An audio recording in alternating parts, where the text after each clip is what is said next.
I'm fired the fuck up, boys. It's pumping right now. It's got my juices pumping, boys.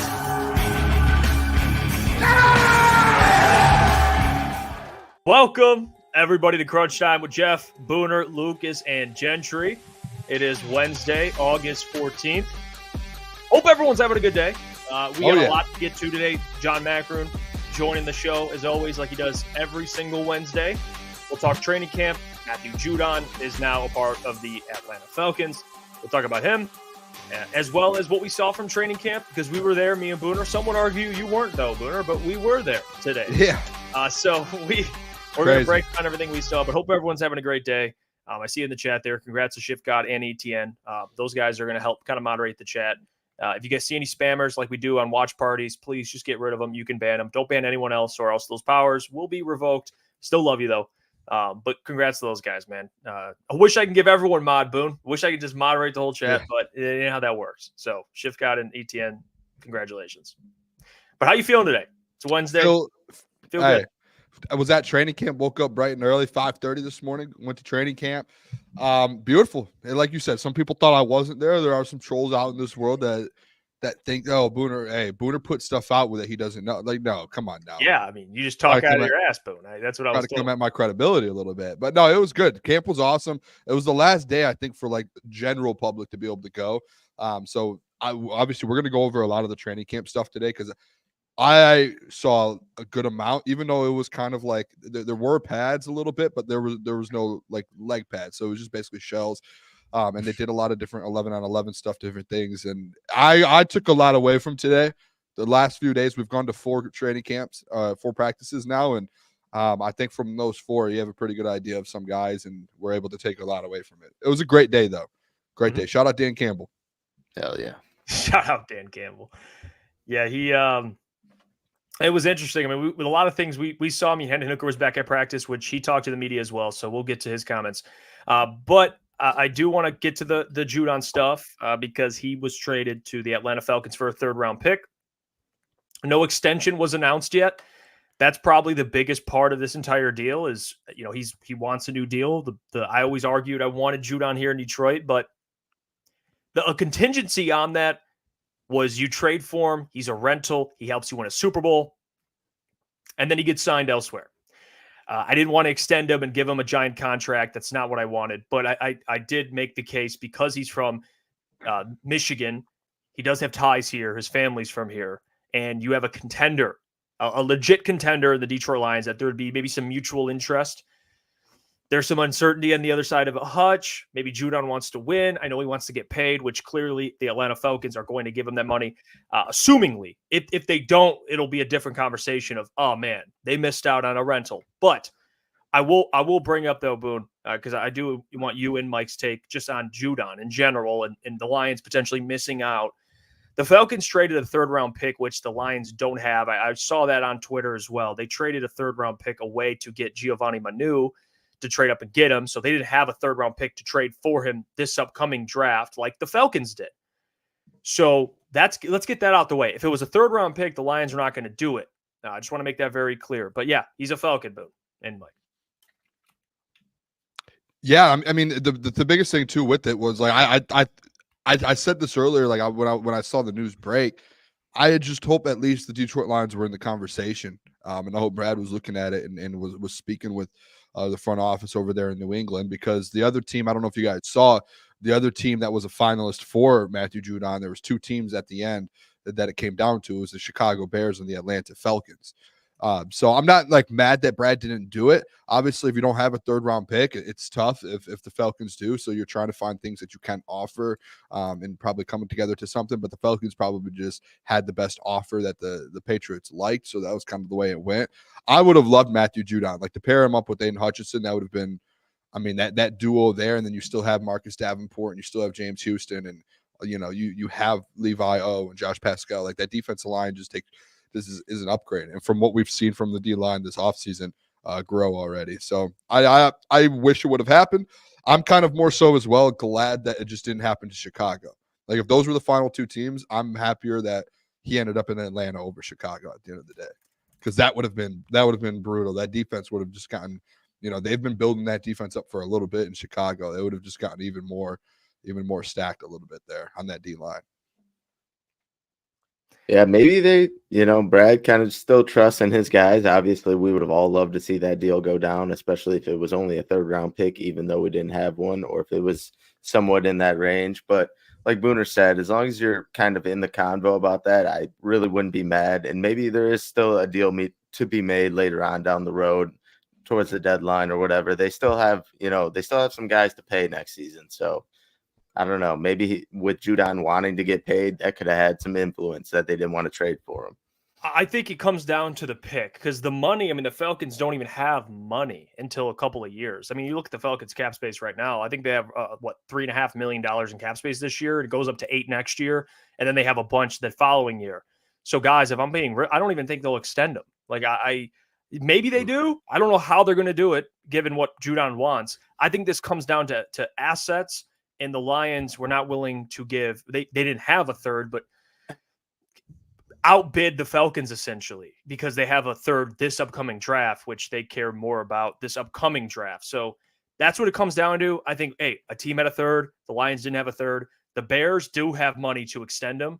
So I will say, very happy he didn't go to the Chicago Bears. Not that all of a sudden the Bears would be, Super Bowl contenders, but yeah, he makes them better, and they have money to spend now with Caleb Williams, who's a rookie, and he's under a rookie contract. So I'm going to be honest, guys. I don't even think he'll sign a deal in Atlanta. I think it just came down to the 3rd-round pick that the Lions don't have, the Falcons were willing to offer. I think it's that simple, to be honest with you. I would have loved. Yeah, it sucks that we didn't have a 3rd-round pick to even offer it. Like that. That's what. Like if that's what it came down to, it's brutal. For Giovanni Manu or Matthew Judon. Like Jeff, I know you're a Giovanni Manu guy, but like that's essentially what it is.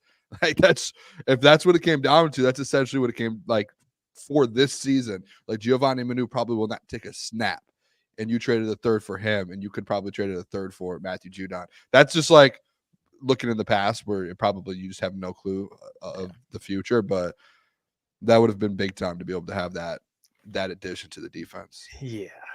That's it's tough. I'm not gonna lie, it stinks. He's in the NFC, and the Patriots are going to trade him to an NFC team. The Lions, aren't one of them, but at least be thankful he's not in the NFC North. And also, the Falcons don't really have like an Aiden Hutchinson. They have Grady Jarrett, who's really good defensive tackle, but they need like a Judon-esque player. Like it's different if you pair him with like a Montez Sweat or you pair him with like an Aiden Hutchinson. Like the Falcons do need a guy like that this year. I don't think it makes the Falcons. I don't think you're talking the Falcons like over the Lions or anything like that. So I don't. We'll see. He definitely helps their defense. They're building a pretty good defense right now, and we know what they have offensively.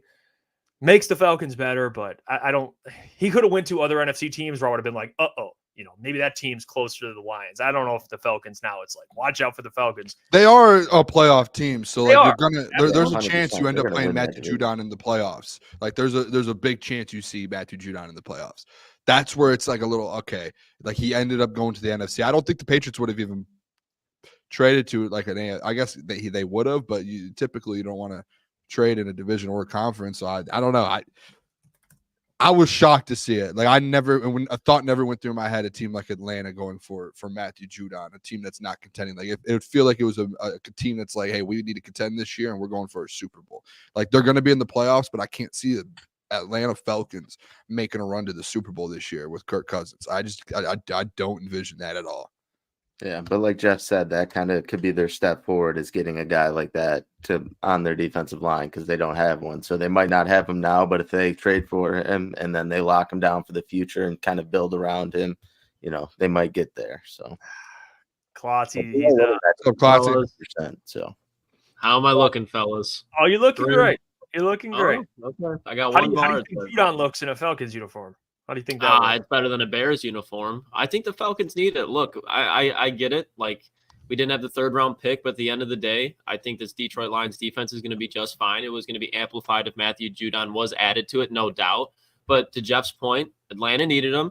And at the end of the day, Booner, to your point about playoff matchups, absolutely you don't want to see Matthew Judon. That's why you got Penei Sewell. That's why you just re-signed Taylor Decker. So if anything, I think Atlanta's a lock to win the NFC South. Good for them. Go win yourself a division. get a little wild card divisional round exit. It'll be cute. Build from there. You got Michael Penix on the come up, so it's a good move for Atlanta. But to your point, I don't know if it's gonna be able to be there long term. So Matthew Judon to Detroit, still a possibility. Yeah, How because bad did it look on solo cam? No, You see you're Booner good. laughing. No, It froze a little cut here and there, no, but you're you're good now. You're good. You're good. Don't You're stress about it. You're good. But yeah, I mean, we all kind of agree there. Falcons, they made a move. They wanted a guy like Judon. The only thing I want to wait and see. I'm not going to overreact too much now. I just want to see if the Lions picked up the phone. Like I just want to see if they were interested. I don't know if the teams came out that were calling. Usually you find out some of those things after, but I don't know. If the Lions didn't call at all, and Brad's looking at Marcus Davenport and James Houston, and he's like, "We got enough." Hey, that's probably more frustrating than the third round pick. Like, I'll remind the people. Brad Holmes went into last season thinking the Okora brothers and that defensive line was, hey, we could roll with these guys. Like, this is a squad. And so, like, I'm not saying Brad, like, we trust in Brad Holmes. We trust. All of that is on this show. But just because, like, you can have some slip-ups. And if he might actually think this is a D-line that can contend. He thought it last year. What they had, it's upgraded for sure right now. So, like, you would think maybe. And to be honest, Jeff, the phone call could have been like, hey, what are other teams offering? Like, what's the market look like for Judon? Third round. Oh, boom. Hang up. Don't have it. We're done. We're out. At least he picked up the phone. That's really all I would care about. If he did that. Or he might have never picked up the phone because right away he heard what the offer was. And he was like, we can't even. Well, even the fact that he was even interested. That you know what? Like, my point, Booner, if he was like, nah, I'm good. Like, we're good. I like who we got. Like Davenport. We got Davenport, James Houston. We're good. Yeah, that would be like like that. The thing that makes me the DJ Reader edition of this defensive line makes moments like this okay for me. I'm not thrilled that the Lions didn't get Matthew Judon, obviously, but the fact that you have Ali McNeil to go with DJ Reader, to go with Aiden Hutchinson, and then you're kind of moneyballing that other defensive end. No, it's not a situation you're jumping up and down about, but it's a situation you can live with, I think. Right. At least you should. I mean, there's a lot worse defensive lines out there in the NFL right now. Absolutely. And I don't want to act like this defensive line and you have to be concerned. It's just the other position of the other side of Hutch, which we talk about a lot. Like Billy the Kid says here, you can't have a $25 million player at every position. We're not even talking about having a $25 million player. We're talking about having a rental. And I'm willing, I made it very clear, I'm willing to give up a pick to go get a rental. I think if you trade a pick away for Judon and you end up winning a Super Bowl, I'm not saying one player will solely do that, but he definitely helps. Who gives a flying you-know-what about the pick if you got a Super Bowl? I mean, it's like we always bring up the Rams trading for Von Miller, and then Von left and signed a big deal with the Buffalo Bills. You think anyone looks at what they gave up for Von Miller? No. No one gives a damn what they gave up for Von Miller. All they remember is they got a Super Bowl, and Von Miller was very good for them and helped out Aaron Donald. That's how I look at it with Aiden Hutchinson. So maybe I can be proven wrong, and Davenport can stay healthy, because I know what he is as a player. It's just about staying healthy, man. Like if Davenport goes down, you're in a pretty concerning situation. It is what it is. Like, unless you think Levi can step on the edge, step in and play edge and just be very good. But I think you like him more of that. Like he would be more subbing out on the interior of your defensive line. I think he brings that type of skill set. I don't know about putting him on the edge. And James Houston has not been, at least so far in camp, James Houston of his rookie year. And maybe he can change that and be that. But I'd be lying if I said I wasn't, a little skeptical at all. I'd be lying.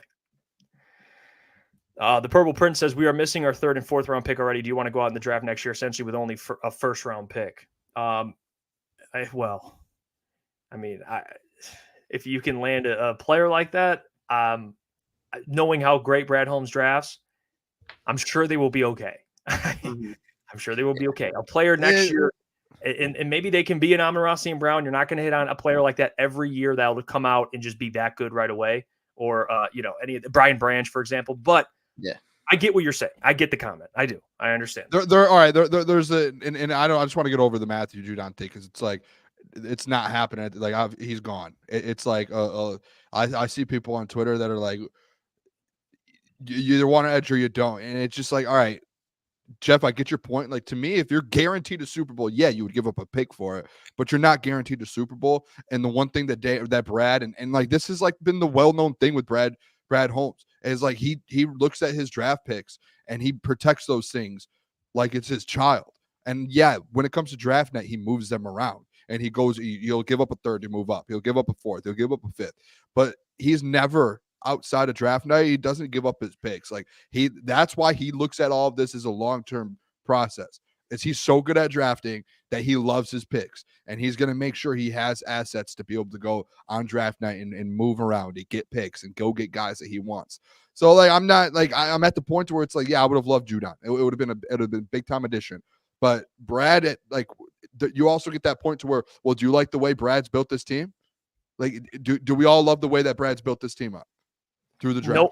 No one's going to argue that, Booner. So like that's the thing where it comes down to. It's like we could go all night with the Matthew Judon stuff and be like, well, he would get it with the third. Like, even if he had a third, I can guarantee you, actually, at this point, I bet you Brad might have called, but he probably would have tried to hardballed it and said, we're not giving up our third, and he would have walked away. It was the same thing with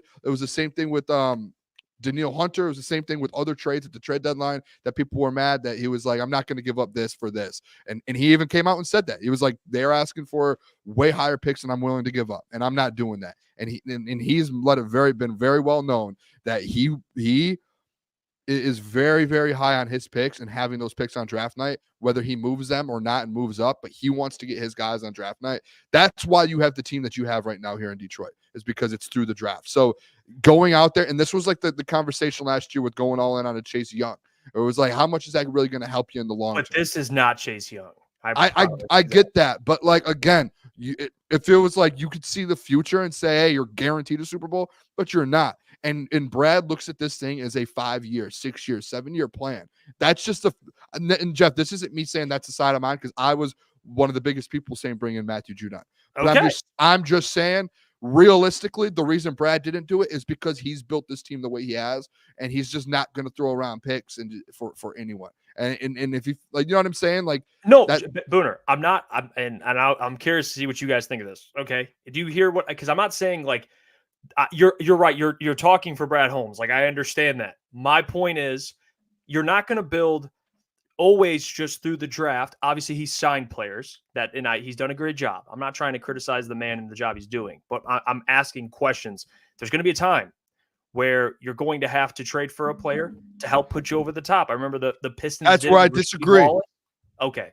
All right. So you don't trade for any player. I think you could go win a Super Bowl with rosters through the draft. Position, you don't you draft, which again helps. Yes. But you built this team because of the draft. They needed to draft given what he walked into with. You built this team into a really good team, right? So if you have a window and you can go win a Super Bowl, then you could go trade for a guy like Judon. But you said you agree with that. I agree with the the Judon thing. Like, I think it's cool, but like, to your point, what you're saying, what you're saying, it's like, hey, to go get a Super Bowl, you have to go out and trade for someone to put you over the top. Like, that's not the case. I didn't say you just because you didn't do it doesn't mean they can't go win one this year. That's not the case. It does help. Yeah, if I went out and traded for Kelvin Johnson, that would help. I mean, it's missing the point. At some point, like, obviously, yes, you want the guy to help you, but I do think Brad at some point does need to involve once these contracts that he has to move off of eventually. Like, you got to start using those picks to bring in players. That's what most good teams do. Like, even the Chiefs have made trade, the 49ers have made trade, the Eagles have made trade. All these teams, all these GMs, they make trades. Rams make trades, because there's a point where it's okay. You're building up your team. You're opening your window. The window is open. Now you have to be able to find, how do we keep this window open for as long as possible? The Lions are in a great spot because, to your point, they've drafted extremely well. But there's going to be a point where, okay, that's only going to take us too far. So far, what's the next step? Because the Lions aren't going to have any more top 10 picks. They're going to be in the back end of the draft and probably going to be trading out sometimes. So not going to have any first-round picks. So when you do that, I do think that being able to be open to the trade deadline, at the trade before the season, I do think it's important, because those are the type of moves that unlock a new window for your team sometimes. Like when the Kansas City Chiefs let go of Tyreek Hill, like everybody's like, oh, what the hell? But you think that's a player that needs to be there, but that opened a whole new window for them because now they can get cheaper there. And I think that's something the Lions, instead of having to re-sign players, you can potentially see them trade them away. And then when they do that, you get assets and then you trade for new players. So I do think that Brad, when it comes to the trade game, I do think at some point he needs to evolve a little bit more. It's not panic button, but I just think in the next year or two, he definitely needs to.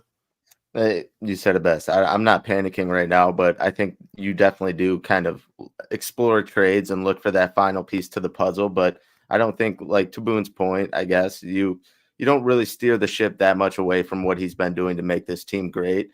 But I do think if there's a player out here come trade deadline that you think puts you, like above that Super Bowl limit, or that takes your team that much or makes your team that much better, you definitely should be open to trading for him. Yeah, this is my point. Like the Lions next year, Booner, they have every pick in the draft. They have a first, a second. They don't have a third.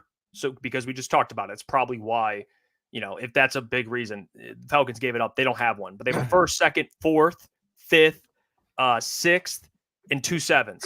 So the only pick they don't have is a third. It's not like I'm saying trade every single pick away. I'm not saying that. If you can trade one pick, and this in the Judon thing, we've already made clear. Like if it was a 3rd round pick, the Lions don't have one. There's the solution. Like that's the answer or the reasoning. But we're just talking like big picture. There's going to be a time.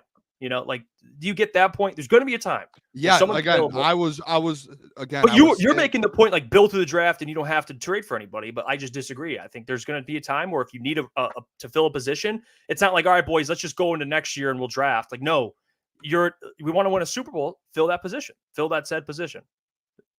I agree. Like I was one of the ones saying Matthew Judon. Then what are we arguing?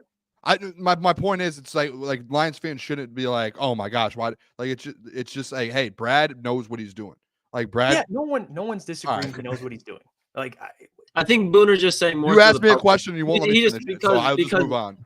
Booner, and correct me if I'm wrong. Let's move on. But for the people that are saying that you needed Matthew Judon in order to win a Super Bowl, Booner's trying to tell those people to calm down. I think that's all. It's just hey, listen, Brad's built this up through the draft. He's built it up. Like, yeah, there are additions he's traded for. Like Carlton Davis, he brought that in this year because you needed a corner. Like there are times where it's like, hey, we do need to fill this void. You can't get that through the draft. You need to go out and get a CB1 through trade or free agency, either or. But it's just like, hey, if there are people out there right now that are hitting the table like Brad, why didn't you even look at it? What are you doing? Who cares? Like there will be a point at some time. Yes, if there is an edge that's available, okay, yeah, he's going to look at it and if he makes a call. But if he doesn't make the call, and yeah, I would have loved him to make the call and get this Matthew Judon deal done. That would have been absolutely massive for this defense, especially if you only had to give up a third and you had a third and you were able to do that. It's just like, hey, people beating the table, like, hey, you had to have made the call. If Brad didn't make the call, I'm mad. Like, is it as big of a deal as you think? No, like Brad's built up this thing for it to be a 5, 6, 7 year window, and other teams literally will go out and trade for a 1 year window. And that's where it's like, we don't need to be all worked up over a one missed trade. It was the same conversation I had last year at the deadline when people were all worked up saying the season was over because Brad didn't go out and get. That was last year. I know it was last year. I'm just using it as an example. It's just people were worked up about that. And it was like, hey, it's not that big of a deal. Brad's looking long-term. If he doesn't think this was a fit and he didn't even make the call, all right, he's looking long-term. He knows, hey, I'm not wasting my picks on this. I know what the situation is. I know where we're at. Let's look at, I already know we're a Super Bowl contending team without Matthew Judon. Yeah, he puts you over the edge and makes you that much better. But it's like, we're already a Super Bowl team without Matthew Judon. I don't need to go out there and get that guy. But it's a luxury if you do. That's where it's like, hey, don't bang the table being like, oh, we had to do that. And no, you didn't have to. It's not as big of a deal as people think. That's all. It's not that crazy. The stars all look like they align. Like Matthew Judon would have been a perfect fit from the area. Like everything aligned. But in all reality, did we actually think that Matthew Judon was coming to the Detroit Lions? In my opinion, I would have loved for it to happen, but I didn't think there's any way in hell it actually happened. So I'm just not disappointed by it. Like I woke up feeling the exact same way I did when I went to sleep as far as a Detroit Lions fan. Like they're still a contender. And we got back to the point, at least he went to the Falcons. So I think everything's just coasting along perfectly fine. And you guys agree. It's all his fault. We agree. Yeah. I mean, I'm just hearing what Booner said. We agree. So there's nothing to argue. My point was just with Judon. I'm not saying you're one player away. Okay. I'm saying this player can help you. That was my point. Because I don't want anyone to take it like, oh, Jeff Brad said we're never one player away. Yeah, I agree. No team is one player away. It's a little, I mean, unless you're Tom Brady, then maybe you're one player away. But everyone else, you're not. That's not a thing. So I'm not arguing that. But I'm saying Judon would have helped. it is what it is. I'm with you, Booner, on he didn't feel like it was the right move. Great. But my big point is there'll be a time, and we'll see, maybe the trade deadline, someone will be available, and we'll see what this defensive line looks like, because I think this year, I don't think trading a pick away, especially for a player that could potentially be a rental. I didn't want to pay Judon. I made that very clear. That could help this team win a Super Bowl, which is the ultimate goal. It's not just making the playoffs, it's winning a Super Bowl. And I'm not saying Brad doesn't know what he's doing. I want to make that very clear. Just because I have a different opinion doesn't mean I just don't respect all Lord and Savior Brad Holmes. But my point is, I would have liked him to make the call. We'll see. Maybe they did. Never know. Maybe he saw it was a third, and he's like, hey, I don't have it, which is fine. It is what it is. But he is a Falcon. And I'm sure I still hold strong to my prediction. Trade deadline, maybe a new player. Edge on the edge, specifically. Hey, what about a DPJ for a fifth? Does that interest you? I'm still staying strong. I'm still staying strong with DPJ. I think he can be a contributor, but no. And last year, he got active at the trade deadline. And last year, I get Booner's point. Like last year was Chase Young. Hindsight was not worth it. I don't think Judon would. Yeah, I think he's going to be better than that. But anyway, I want to move on and get to some of our takeaways. We were at training camp today, and we got to see the action. We got to see, Taron Arnold working out, Brian Branch working out. Those guys kind of rehabbing a little bit because I know Brian Branch has been dealing with some things. James Houston was off to the side. We saw as well. Didn't see Jahmyr Gibbs out there. Not worried. I'm sure he'll be fine. But Booner, we did see a lot of things. I'll start with you. You can talk about some of the things that stood out to you, and then we'll get to some of what Dan Campbell said, because he did have some great comments. Shout out to Jim Costa and John Jansen on their show. But what stood out to you at training camp today? Yeah, I mean, there was a lot that went on today. I honestly, I think the biggest thing that people really need to know that stood out was Jared Goff. And I know like Easy's in the chat, and Easy was saying it. Not just Jared Goff, but Jared Goff, Amon-Ra St. Brown, Jameson Williams. I honestly, Jeff, and you saw it for your eyes too. If there's people in the chat that were there today, that whole trio there, Jared Goff to Amon-Ra, Jared Goff to Jameson Williams, is going to be one of the best in the NFL, like the entire NFL. Like Amon-Ra St. Brown's going to have a way bigger. Like I'm convinced. I've said it before. He's going to have a better year than he had last year. Jameson Williams is going to have a massive season, and Jared Goff today was just putting the ball on the dot. He was doing literally everything it was unbelievable. I know he threw a couple picks, but he was absolutely elite. Like he did everything. And you can go look at the Lions Twitter and Instagram. They put a couple of videos up of some of the passes he made. He was putting it in baskets. He was putting it in places that deep defenders could not get it. It was insane. And if Jared Goff does this, and you guys know my bold prediction, I thought Jared Goff, we did bold predictions a couple of weeks ago, and I thought Jared Goff was going to take a step forward even from last season when he was top 5 in all those categories. If he takes a step forward and he plays like he did today all season long, he will be in a conversation that people never thought he would be in, which is a top 5 quarterback. And you could say that if he puts the numbers up, he is in an MVP conversation at the end of the year. And that's not like, I promise you, that's not me just being Booner and being a slappy and a Kool-Aid drinker. The throws he was making today, if he does that consistently every single game, this guy is going to play at a different level. And I think part of it is, and if I'm being honest, Jeff, correct me if I'm wrong, the connection with, like, obviously the Amon-Ra connection's already there. It's going to get better. But his number 2 wide receiver last year was Josh Reynolds. He has a guy now on this team that's 10 times better than Josh Reynolds with Jameson Williams. And the fact now that he's starting to feel that connection with Jameson Williams now, and it showed today with multiple touchdowns, like and some insane passes and some insane catches. If they have that connection and they're starting to kind of get that, they're starting to feel very good together. It's going to be scary because, like, if he gets that connection that he did with Josh Reynolds with a guy with the talent like JMO, it's over. He has 2 wide receivers that are some of the best in the entire NFL, and he is going to have a field day for his defenses. Like, Jeff, chime in whenever. Jared Goff, am I crazy? I feel like I'm something here. I was just letting you cook. What do you guys think of that? The Jared Goff just MVP or potentially with how he played it, because guys, he was making some beautiful throws. I don't know if you saw it on social media, some of the throws he made. I mean, the JMO, I think it was a 2-point conversion, could be wrong, either that or a touchdown. What do you think of the Jared Goff love?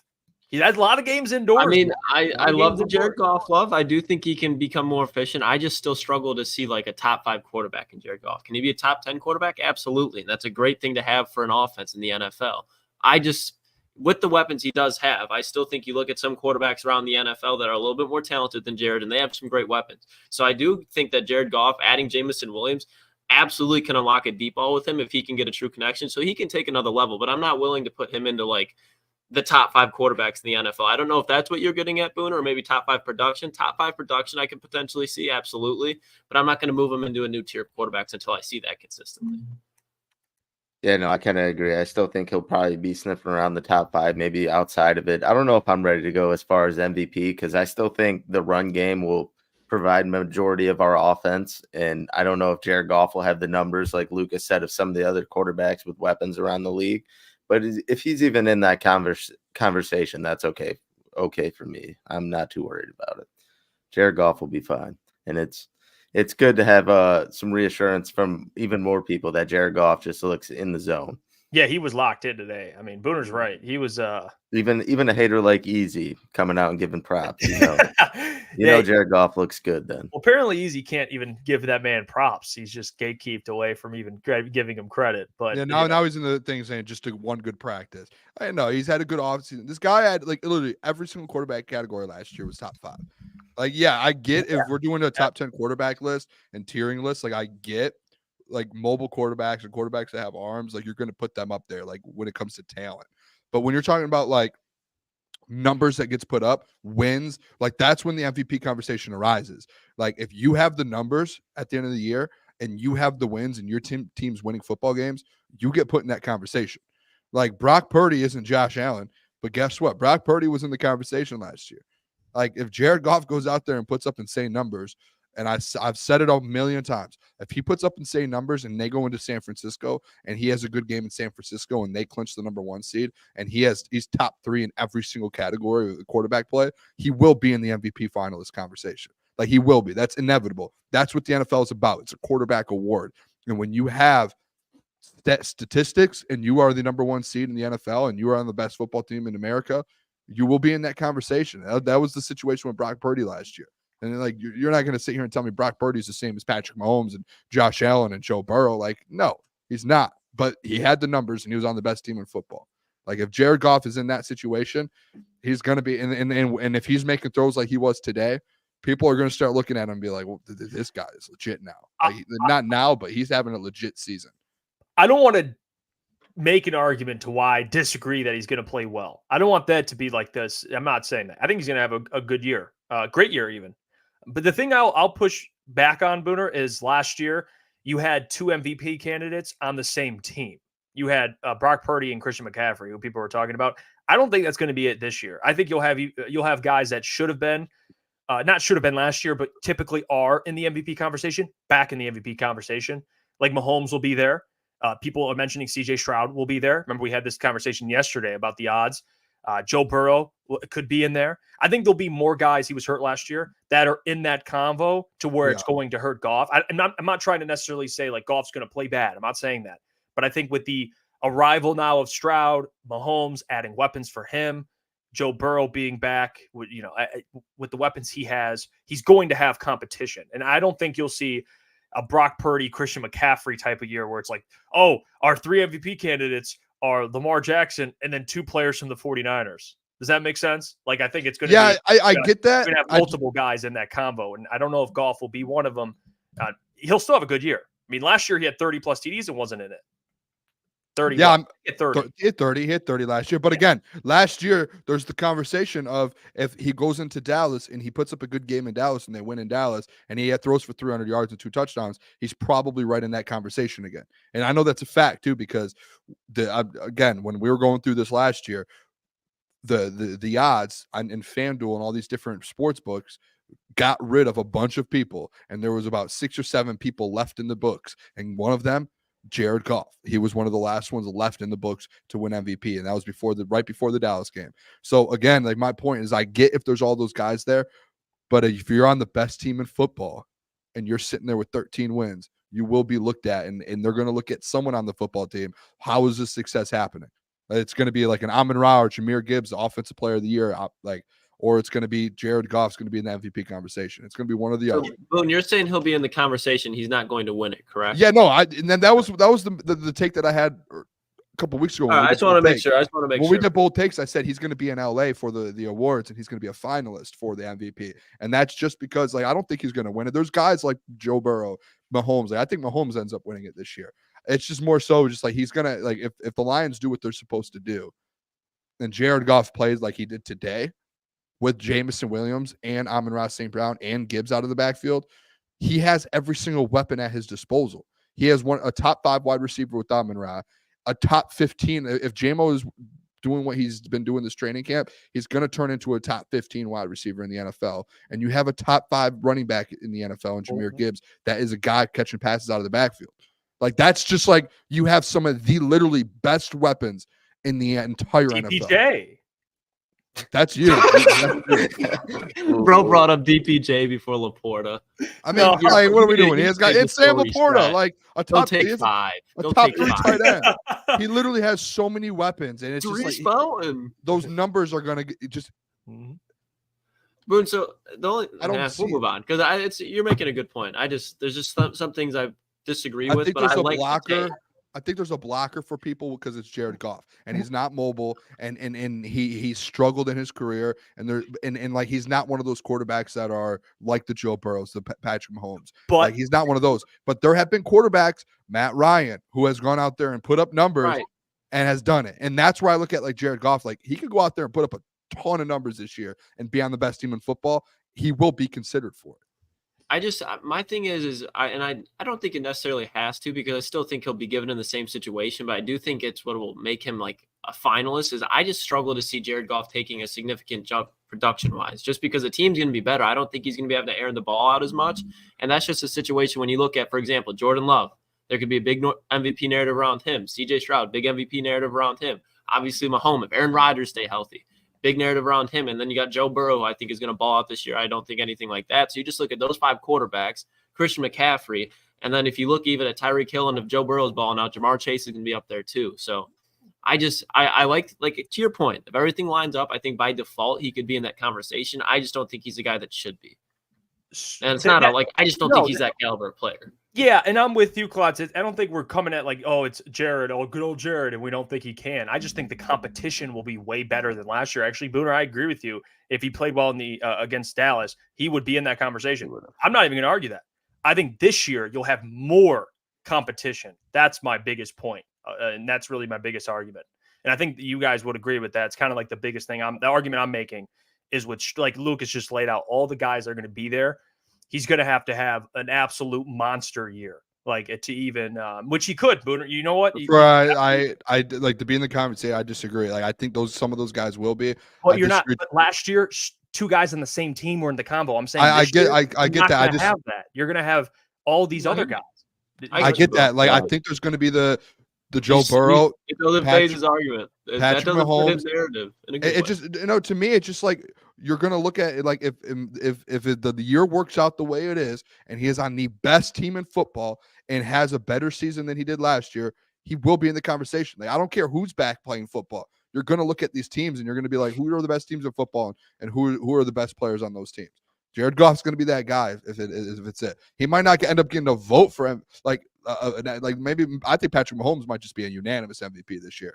But I think if you're gonna look at some finalists, 2nd, 3rd, 4th place votes, if Jared Goff is on a 13-win team and improves this year and has 35 touchdowns, 8 interceptions, what are we talking about there then? Yeah, he's going to be in that conversation. That's just that's to me that's kind of a fact. No, but I get your side of it. You think he will be? I don't think he will be given the competition. That's where we're at. We just disagree, and that's fine.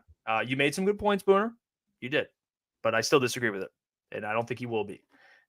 But I see some of the chat was sticking up for Goff, and you know what? Even this, Tyler, if Goff has 35 plus TDs, 4,750 yards, 8 or less picks with the best record, he could have a real shot. At least someone is capable of hearing what I'm saying here. Yeah, and I don't think you're Oh, you're a joke, Lucas. Yeah. God And damn it, Lucas. that's where it gets a little difficult is when you don't say certain things, people don't think you're a Lions fan. And that stinks. But It's not. Hey, whenever I say Jahmyr Gibbs Offensive Player of the Year, can't do that. Can't do no, that. you can't. Can't do that. How dare you? You know, Hold but on, no, hold it's my biggest thing has nothing to do with Jared Goff and his play. It's just more so the competition. That's all. But we'll see. Maybe Stroud is not who we think he is, and maybe Joe Burrow gets hurt. Maybe Aaron Rodgers gets hurt. Maybe all these guys go down and don't play well, and Goff really does, and he's in the combo. All right, or he just plays better than those guys. That could happen too, Boone. I just don't think it will. All right, so I'm not saying you're crazy. I just disagree. That's it. Maybe I'm not a Lions fan. Fuck it. Throw me in that category, Lucas. I don't know. You're a supporter. You're a supporter. You support him from afar. But we'll see. All right, let's just move on. What? I mean, that was just so sarcastic. Right? Let's just move on. I mean, that's like what are we doing here? We talking about, Boone. Yeah, it was sarcasm. I'm sarcasm on purpose. Like I'm not even trying to be funny. Like I'm confused. Yeah. No, it's all right. Like, hey, when Goff goes out there and balls out and throws another 4,600 yards and 30+ touchdowns, like, all right, we'll have that conversation again. Yeah, I'd be happy if he does. I just don't think it lands him in that MVP conversation this year. That's all. Yeah. That's a great season. Yeah, I'm not saying he can't do that. He won't do that. I think he could very easily do that.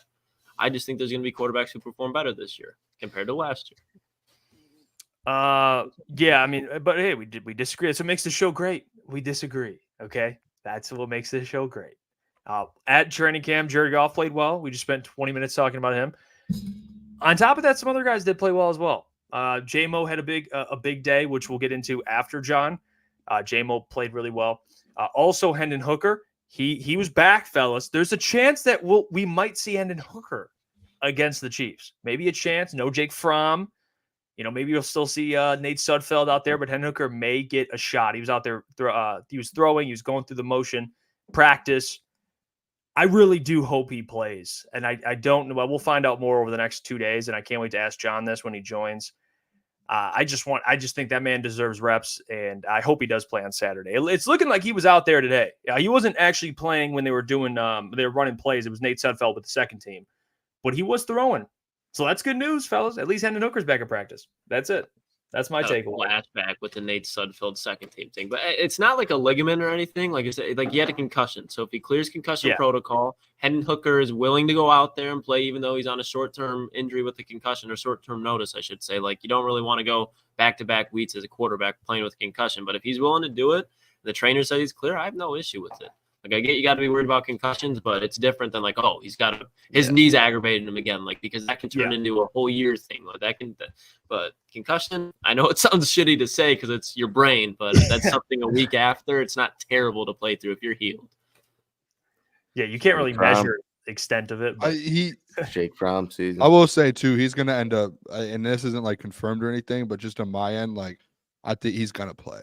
There's no way he doesn't play. He was out doing drills. Like if you come out of concussion protocol, you're out. Like you're like if you're in it, you're not doing anything. I don't think. Like at least from what I've seen, he was in there doing drills today, and there was times he was playing 11 on 11. Obviously no pads, but he was out there doing 11 on 11 work. So like he literally went through practice today. He didn't get full reps. Like he wasn't out there constantly. He's splitting them with Nate Sudfeld, and I think Jake Fromm might have got a couple.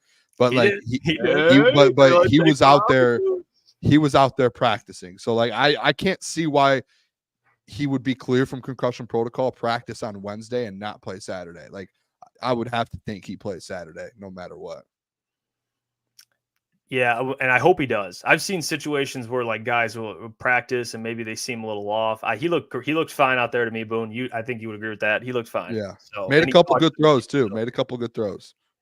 Yeah, and that's the thing me and Booner were pointing out when we were watching him. Like the accuracy is still like it's iffy. Like he'll have great throws, and then he'll have throws where it's like too low, too high.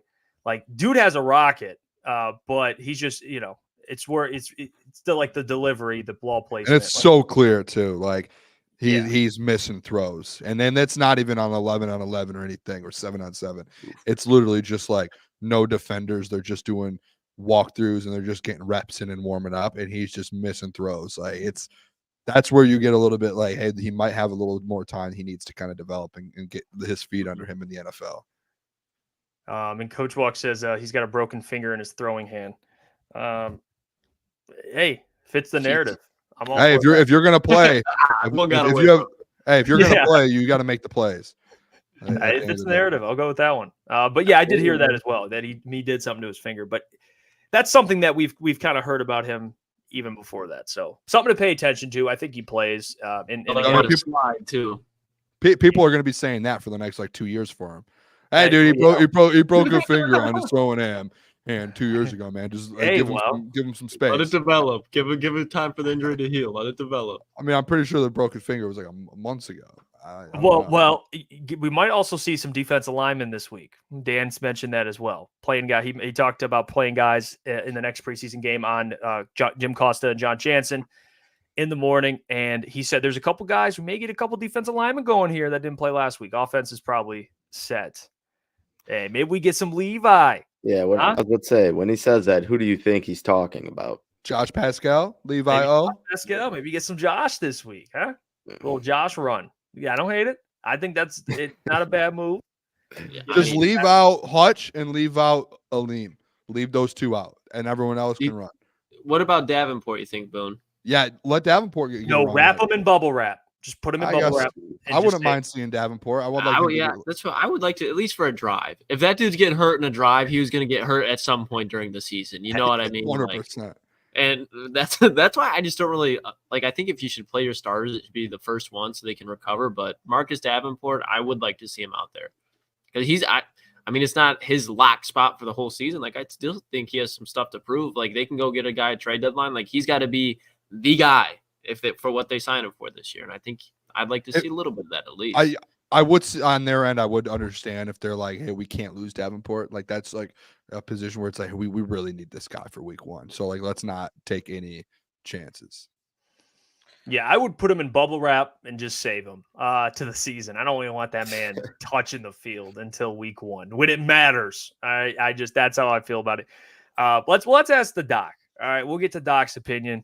John's waiting patiently. Saw the doc today. I mean, just doing what the doc does.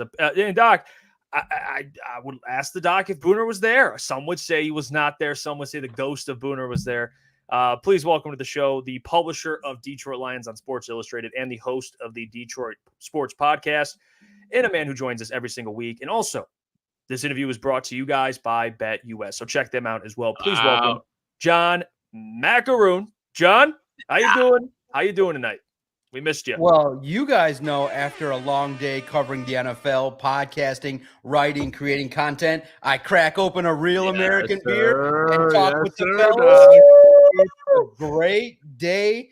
I think there was a lot of panic. There was a lot of panic. It tastes amazing, especially when it's chilled. Real American beer, man. It's great. It's the official beer of the doc, and I love it. It's great. And it's something that will help me calm down the nerves like everybody else was feeling when Jahmyr Gibbs goes down, Terry and Arnold, and this Rakestraw. Crack open a beer, boys. It was a good news from Dan Campbell today. Man, I think the fan base needed it. They were teetering a little bit, my goodness. And yes, I saw Jeff.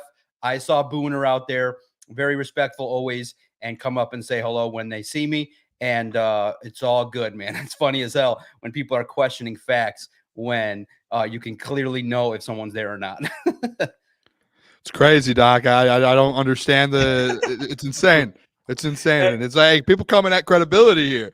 That's the first time. You don't want to encroach on Booner's credibility. Yeah, I'll go to the end of the world to. Well, listen, on that side of it, I could tell Booner does maybe look like a liar, a shyster. Somebody does a 3-card money or something that will call you up and be like, hey, can I borrow some money and never pay it back? I don't know, maybe, you know what?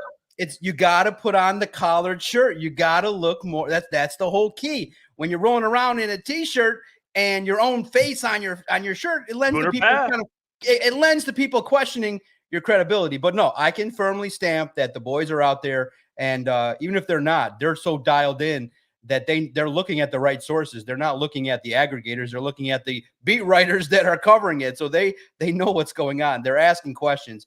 These guys are dialed in. So you can't knock a lot of people when they ask questions, even Easy in the chat. He's also very credible too. I know he also looks like a shady used car salesman, but at the same token, he's out there asking questions, paying attention, listening into the question that the doc answers. So these guys are credible, and don't question people's credibility, man. It's not right. So, DLC approved, baby.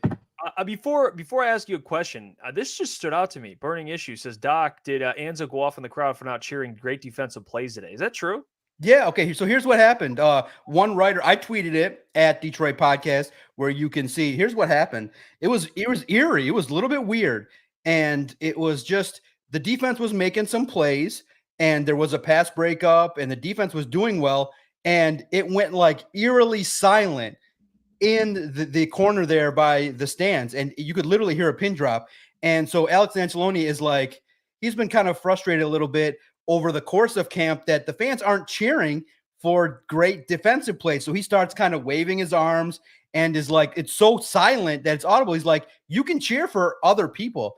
So he has been a little bit frustrated at times because the fans are so pro offense and JMO and St. Brown and Goff that he kind of wants a little bit of love for the defense. And it was, like I said, you could literally hear a pin drop. That's how quiet it was when the defense was making some plays. So it was eerie. And he said it out loud. He said, hey, you guys can cheer for somebody else too. You can cheer for multiple people. And he was trying to get the crowd into it for the defense. And he should champion people being a little bit more supportive of the defense.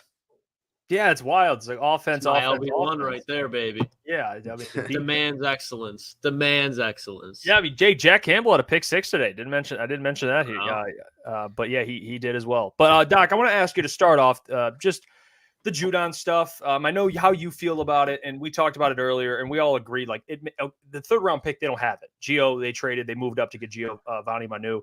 So yeah, we have the explanation, the why, as DMAC would always say. Give me the why. That's the why. No third round pick. The Falcons had it. They land Judon. Do you have any maybe a feeling, or what's your take on the possibility that Brad picked up the phone and inquired? Do you think that Brad just stayed away from Judon, even because the Falcons? I'll tell you this. I don't think they even have enough money to extend him. I think he's just going to end up being a rental for them because they have $3.5 million this year, $8 million the following year, and then they have cap in 2 years. So what's your take on the Judon stuff? I saw some Lions fans on Twitter kind of going back and forth about it. What say you? Well, you guys have asked me about this, and you guys kind of were a little bit in disagreement with my take that the Lions would definitely stay away from Judon. And I get what you guys are saying. You guys definitely want talent along the defense. Everybody wants to have a solid defensive line opposite of Aiden Hutchinson. But at that price, the third round pick, which the Lions don't have, I'm sure Brad inquired or looked at what it would take. And clearly knowing that Judon is somebody that is north of 30 years old, I think you have comparable players on this roster that can kind of fill that role. And I was thinking, as I was listening earlier, I heard what you guys were talking about and debating about Judon. If, Brad Holmes is going to make a move, I think he likes what he's done on defense. I think that he picked up solid players in the draft. Free agency brought Davenport, DJ Reader. You're liking the development of Pascal and James Houston. To me, as I was thinking, if they make a push, just based on the value that Brad Holmes has placed on star players and premium players on offense, I think he maybe makes a push to maybe shore up the offensive line, another wide receiver. I would maybe not say that he shores up the defense at the trade deadline. I say maybe he could potentially, just kind of reading the room and looking at things and looking at that offense and how great it is. If you have something that's elite, why not make it even better? So I would say that Brad Holmes may even turn to the offense to shore it up. Maybe a wide receiver that is out there at the deadline that could come in and help. So I look at it from that perspective. I say that, the news that you're hearing out of camp, James Houston is going to be now on the edge. The experiment is over. And clearly they watched the film against the Giants, and it wasn't that great. He's like, there's too many things he's got to pay attention to trying to be the Sam linebacker. And I asked, after Dan Campbell had said, look, we're going to kind of maybe slow down that experiment, put Houston back at edge. I asked Aaron Glenn today, I said, what benefit does that give? And he's like, look, he's a pass rush specialist. He has the elite trait to do that. Now he can kind of focus on that and maybe make that even a stronger strength. So I like that. I like that they've kind of did the test. They wanted to see if he could play at the Sam linebacker spot. That spot's locked up by Derek Barnes and they're trying other people like Ukwu and Betts and other people for depth. But I like James Houston. I like Davenport. Those are solid right there. And I think that you guys wanted to shore up an area of need that the team probably doesn't feel that they have. And here's another insight too, that we've talked about who's going to play opposite of Aiden Hutchinson. Well, they have kind of looked at that question, and Terrell Williams and others have said, look, you can't just look at one player and say, hey, go save the defense. He's like, we want the defensive line to play together as a unit. And when you look at that, imagine you have Aiden Hutchinson, Levi Onwuzurike, DJ Reader, Ali McNeil. You now have a front four that can probably win a lot of battles. And you look at it from the perspective of having Derek Barnes in the mix in certain packages, and you recognize, you know what, playing together, I think that even if certain attention is just taken away for DJ Reader, that could just simply unlock Aiden Hutchinson to get his 15, 20 sacks where he alone could do things. So collectively, you say, okay, the sum of the parts maybe will definitely help Aiden and help others as well.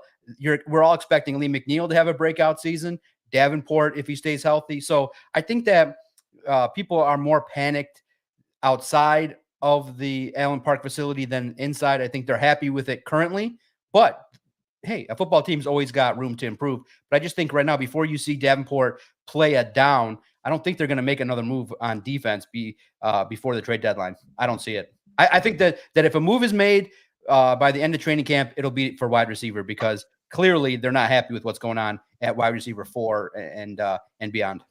Yeah, Doc, that's my question here is the wide receiver thing. And I know I've been pretty vocal the last month or so on wide receiver 3-4 there with DPJ and all these different guys that are incorporated into that kind of position battle. What are your thoughts on that? Because I mentioned that a couple of days ago on the show that if come Saturday, if no other, and I know it's tough for some of these wide receivers with some of these backup quarterbacks to get a good look, but if come Saturday, like no one really stands out again, do you hit that red button a little bit and Dan and Brad go, hey, let's go around the league and see if we can bring someone in? I know Juju Smith's available now.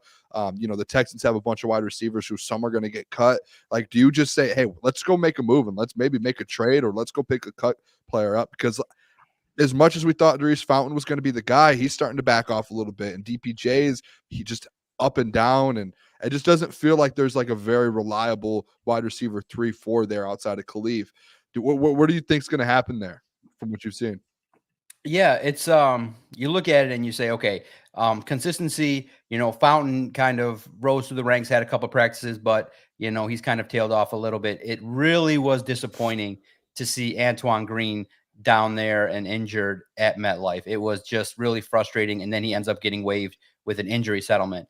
And it's so unfortunate because he's the prototype of kind of what you want. Look, I think DPJ had a good couple practices. I think he ends up being that guy. But at the same token, I don't think you're going to replace Josh Reynolds in the way in which people think. I think that collectively, when you look at the offense, I think people are making way too much about wide receiver 4. Just look at the production of wide receiver 4 on any roster. It's just not going to be that much. It's going to be maybe 10, 15 catches, a reliable target here and there. So I think it's a little bit something that people should pay attention to regarding it in case of an injury. But clearly, Khalif Raymond's number 3, and he's very solid. But at the same token, you have 5 weapons on offense that need the football. And I want them getting the ball. I want Amon-Ra. I want J-Mo getting the ball maybe now a lot more. I want, Sam Laporta getting the football, and Jahmyr Gibbs and David Montgomery. And then you could throw in Vaki too as somebody that can be a change of pace as well and spell. And you still got Craig Reynolds, who's been productive, steady. So you got a lot of offensive weapons. So wide receiver, look, you maybe will go out and get a big body target. Maybe you look for somebody that's cut or things like that. I don't know if they're going to invest in trading a draft pick for that. I think that maybe we'll look to a camp. But also at the same token, Caden Davis is making plays.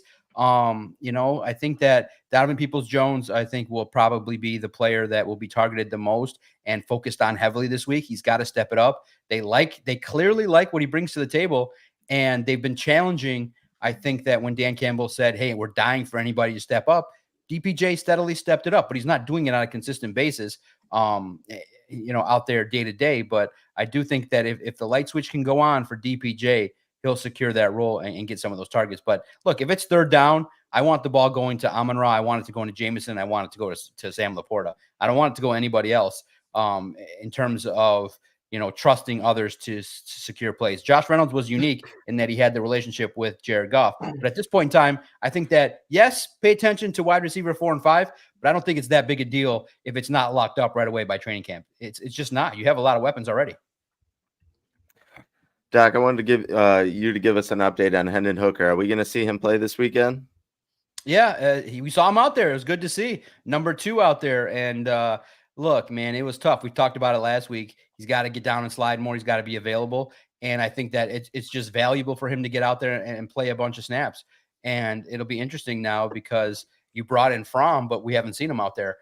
He's out there in individual warmups, but no team period. So you want to give Hendon Hooker as many reps as possible. I think he'll get cleared and he'll have the opportunity to play and do more things. And that'll be great. I think that playing against the Chiefs on the road, another tougher environment. And every rep for Hendon Hooker will be beneficial to him in order for him to see more, learn more. And I'm excited to see it because when you have an opportunity like Hendon does to really piggyback off of a nice performance, that can just build momentum. He had a very nice drive where the offense just looked different. I mean, the offense looked terrible under Sudfeld. Whatever reason, best way to put it in our terms nowadays, Nate Sudfeld has less than no aura. When Hendon Hooker went out there, the offense, there was some aura. The offense had there a you go, bit of John. spice. The aura was there. And now you build upon that. And that's what you want to see is a little bit more progression and growth. And that's what I want to see. I want to see somebody that makes his reads, throws the ball, and operates the offense in the way in which Ben Johnson wants it. And so I would love to see a connection with Caden Davis that he had today in camp, a connection with DPJ. And so hopefully he has that opportunity to play because the more reps that he gets, the further along in his development, the better it is for the Lions. And kind of staying with the injury topic, Doc, and a guy that I hope to God we don't have to see in preseason, but Jahmyr Gibbs, and specifically talking about week 1. And Dan said he's going to be ready week 1, but do you think that just the fact that he did tweak his hamstring kind of worries them and kind of gives him a weakened workload compared to David Montgomery week 1? You look at it from the perspective of the running backs. You're talking about Baki, right? No, Gibbs. Sorry. Gibbs. The fact that he got hurt this week, do you think that kind of leads Dan Campbell, Ben Johnson to give him less of a workload week 1 against the Rams? Oh, okay. So So my thinking went to, okay, how do you solve this riddle if Jahmyr Gibbs is not there? You look at it and you say, man, hamstrings are the worst. I've suffered a series of calf and hamstring injuries in my life, and nowhere near a pro level athlete, but they just linger. And that's the worrisome part. Now, I don't want to set any alarms.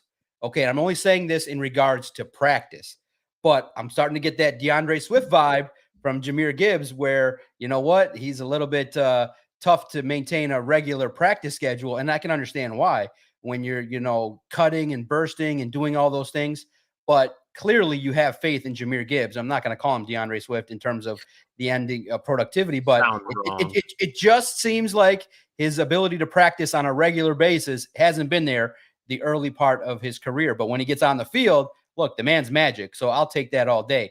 And he has the intangibles. So I look at it like he's going to get rest for the next couple of weeks. They will not play him unless he's ready. They will not risk injury. I do think that when you're hearing the reports that he'll be ready, I do think he'll be ready for week 1. And I think that, you want to ease him into the season and things like that. And against the Rams, you probably, I would look at it like, you know what? A game with David Montgomery pounding the rock is maybe not a bad thing because the Rams, you got to test that defensive line. Now that they've had changes there, you want to see how you match up against their defensive line. But yeah, maybe a little bit more David Montgomery, but I still think that early on, I'm curious to see, like everybody else, the percentage of snaps that Jahmyr Gibbs gets. I do think they want to use him a little bit more in the passing game. And I think the opportunity is there for him to make plays, but the blessing is on offense. Even if Gibbs, goes down to let's say 10, 15 snaps and it's periodic on third down, or you have opportunities to move the chains early via the screens and things like that. That's good enough. I think this offense has the blessing on offense is that there's a myriad of ways that they can do things. And now you can mix in Vaki too, as well, that, okay, the 5-10 snaps that you and Craig Reynolds, the 5-10 snaps that maybe you don't give to Gibbs, you hand them off to Reynolds, who's been, look, if you guys have been out there, Craig Reynolds is getting the football. He's just productive. He makes plays. And when he's had his opportunity, he hasn't really disappointed.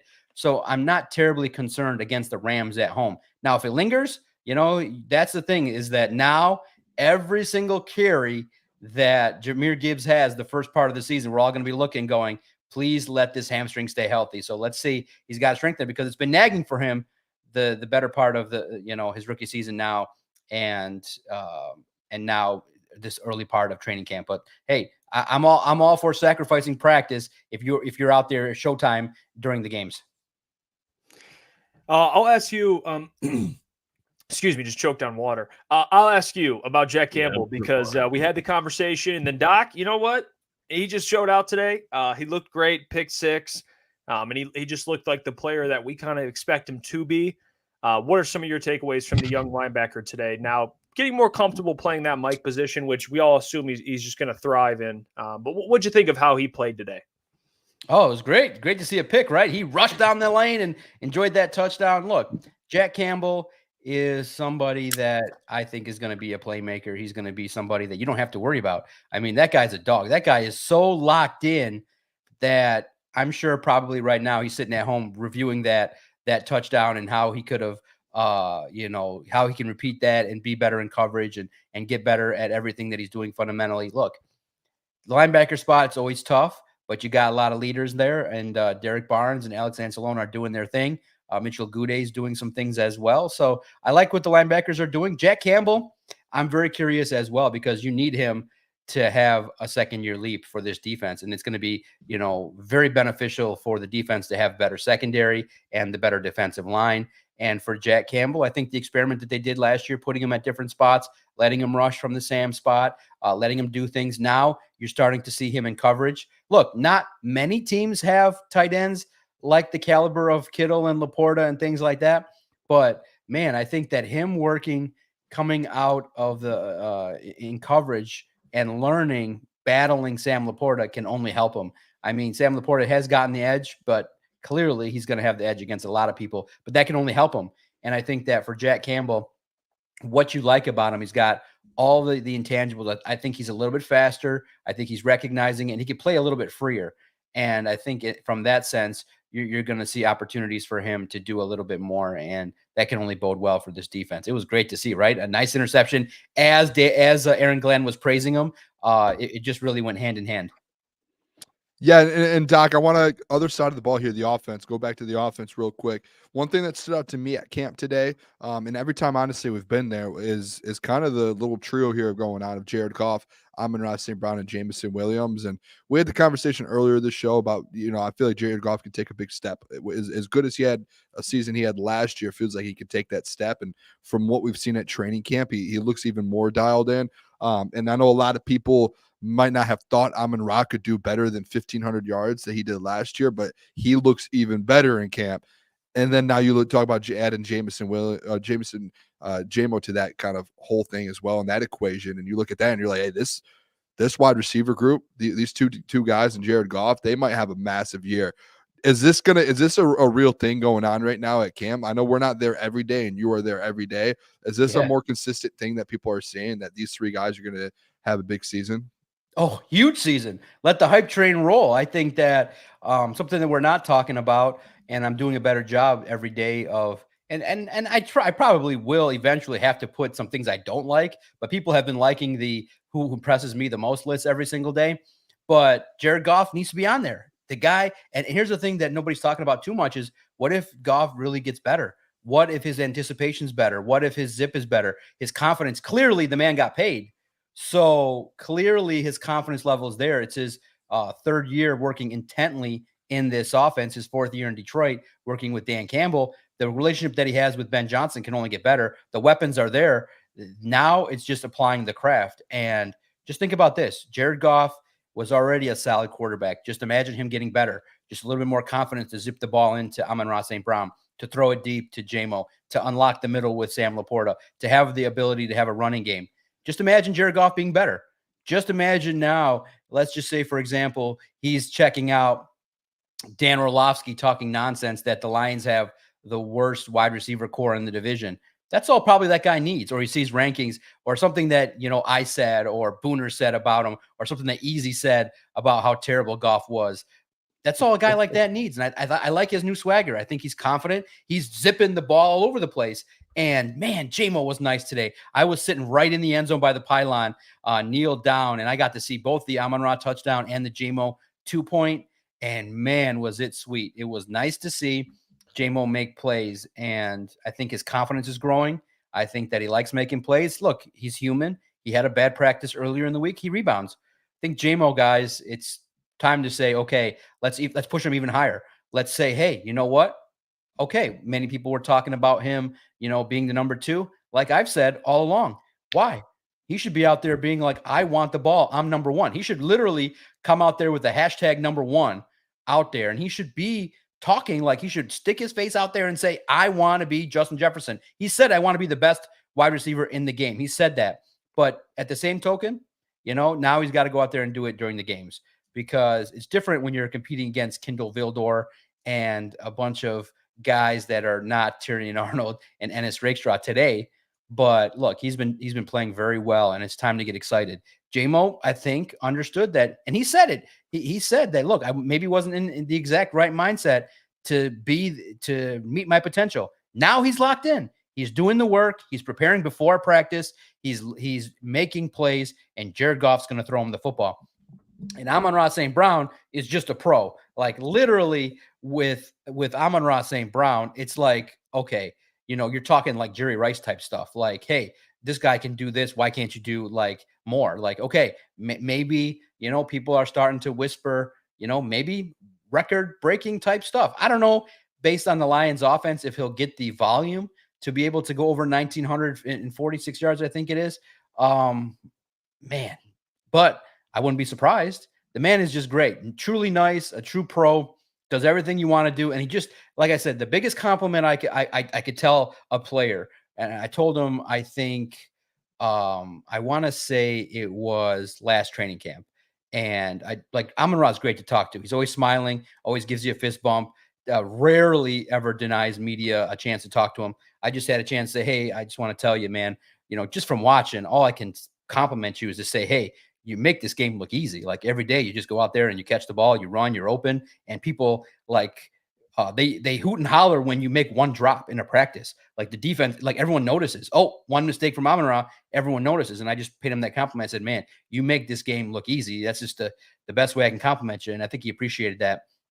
And look, he's a true pro. I mean, we're watching greatness, so I definitely watch what he's doing, and you get him the football all as much as humanly possible. But man, guys, it's getting exciting, right? Like I think a lot of the reporters, and I know you guys too, are probably really chomping at the bit for the season to start. Like I don't really care about the Chiefs game, and I don't care about the Steelers game. I want to get to the Rams like right now. But there's a lot of battles in shaping this roster that we got to talk about. But I would get excited. Like why not? This offense can be prolific.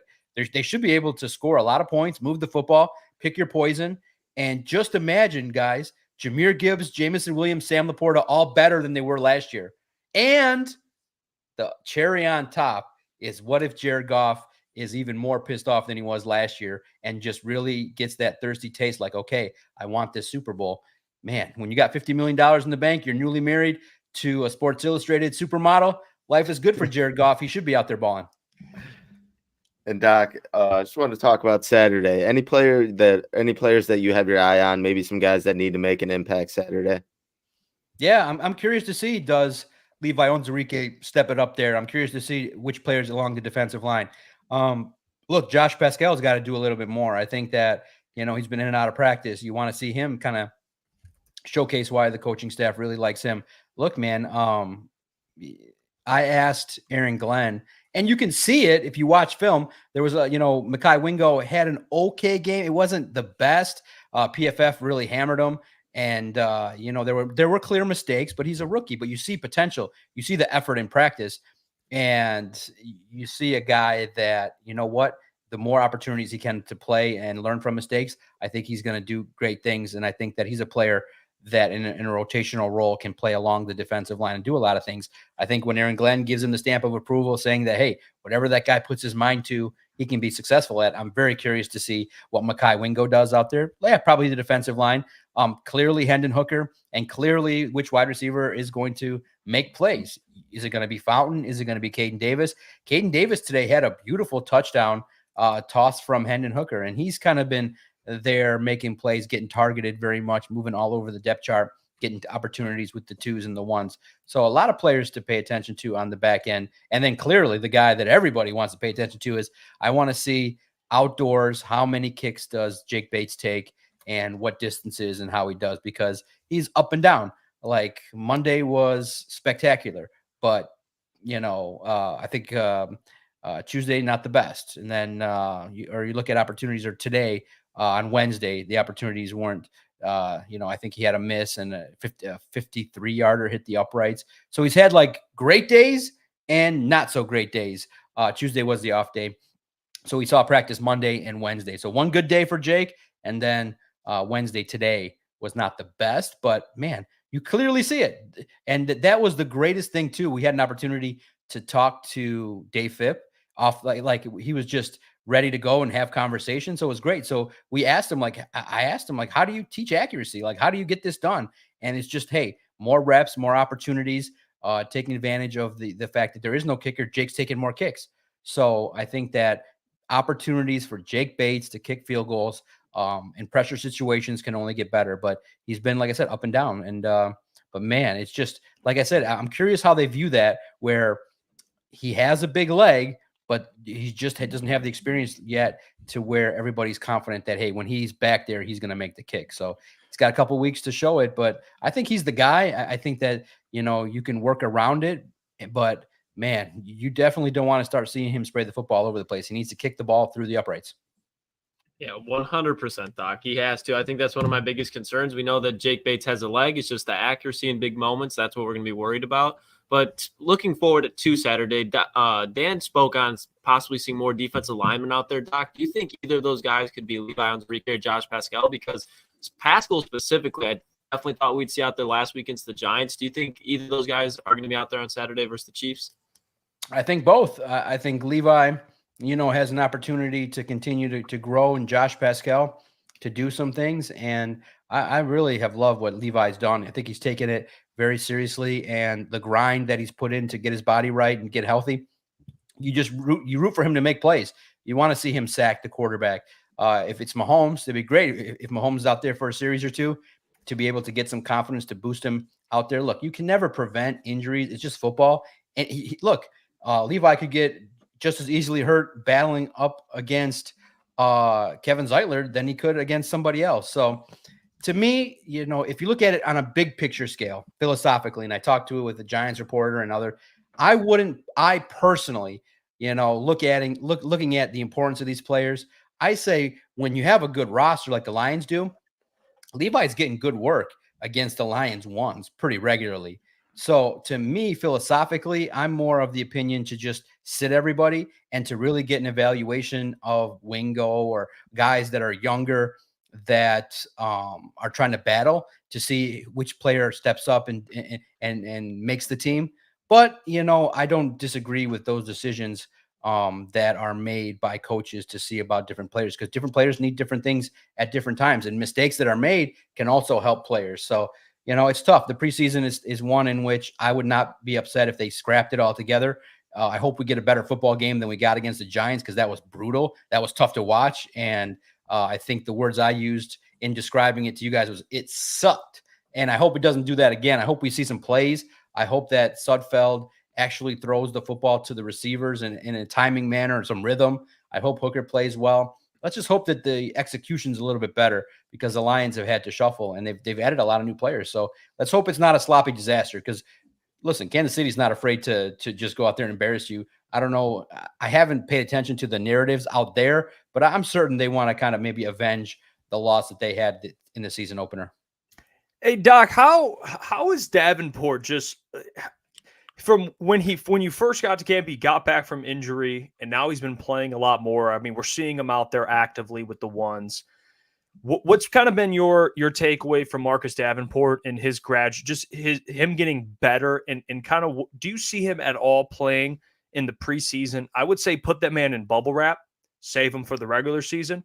But what say you, Doc, and your confidence that Marcus Davenport, like, what does he look like from when you got there till now? What's the progression look like? Yeah, it looks good. I think that he has looked fluid. He looks good out there. He actually had a rep. I put down for sure that it was Monday. I think it was a nice rep where he got to the quarterback, and he's always around and he's battling. He's physical. I like what he brings to the table. I think that, the key for him is health. And I would not play him. I don't think he needs that. I think he's getting a ton of battles and reps against the Lions offensive line, and that's good enough. So I would be a little bit surprised if Davenport plays because of the, injury history and things like that. And I don't think, he needs the game reps. I think that the practice reps he's getting have been fluid. He's looked good. No sign of wear and tear from the past stuff. So I think he's ready to go. So I think to me, he's in that category of a player that is ready to go and a key contributor. And to me, key contributors sit. So I'm curious to see if he does get a series here or there in this preseason, but he's ready to go. He's ready for game one. And man, you're getting me excited. Marcus Davenport, meet Matthew Stafford, put his ass on the ground. Oh, there you go. That's what the news we want, Doc.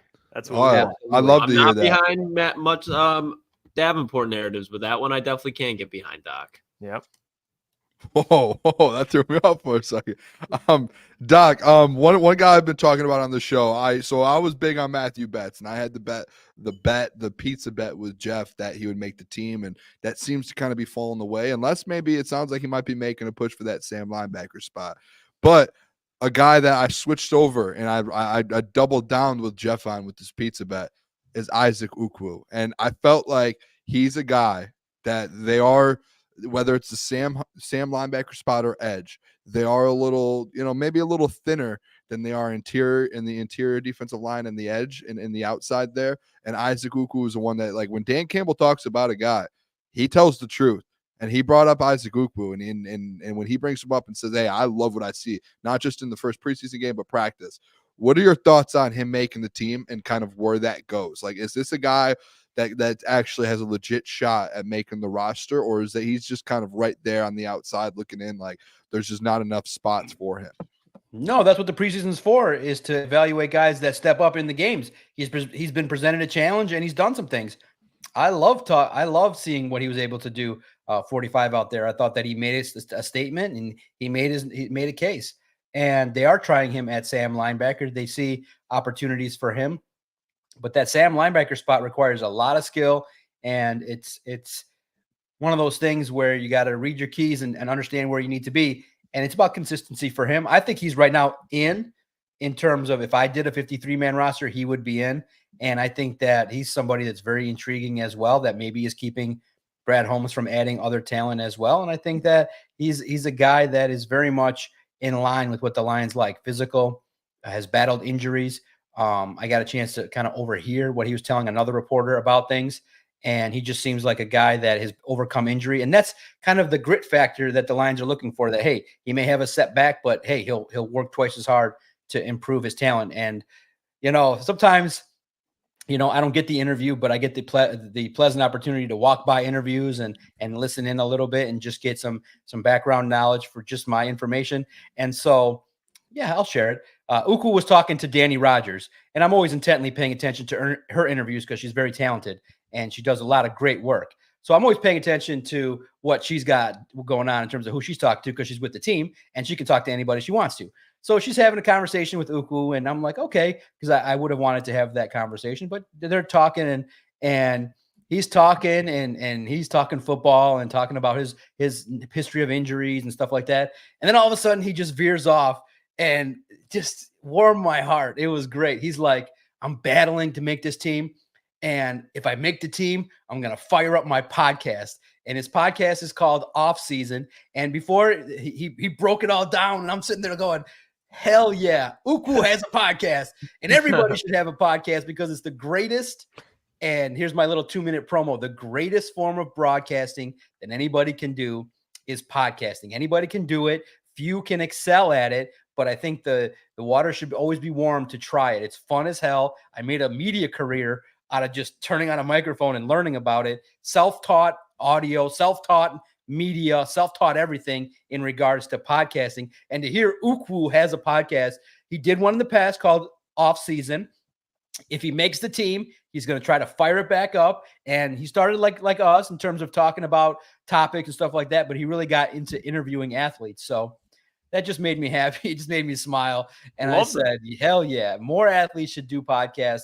It's the best form of broadcasting, in my humble opinion.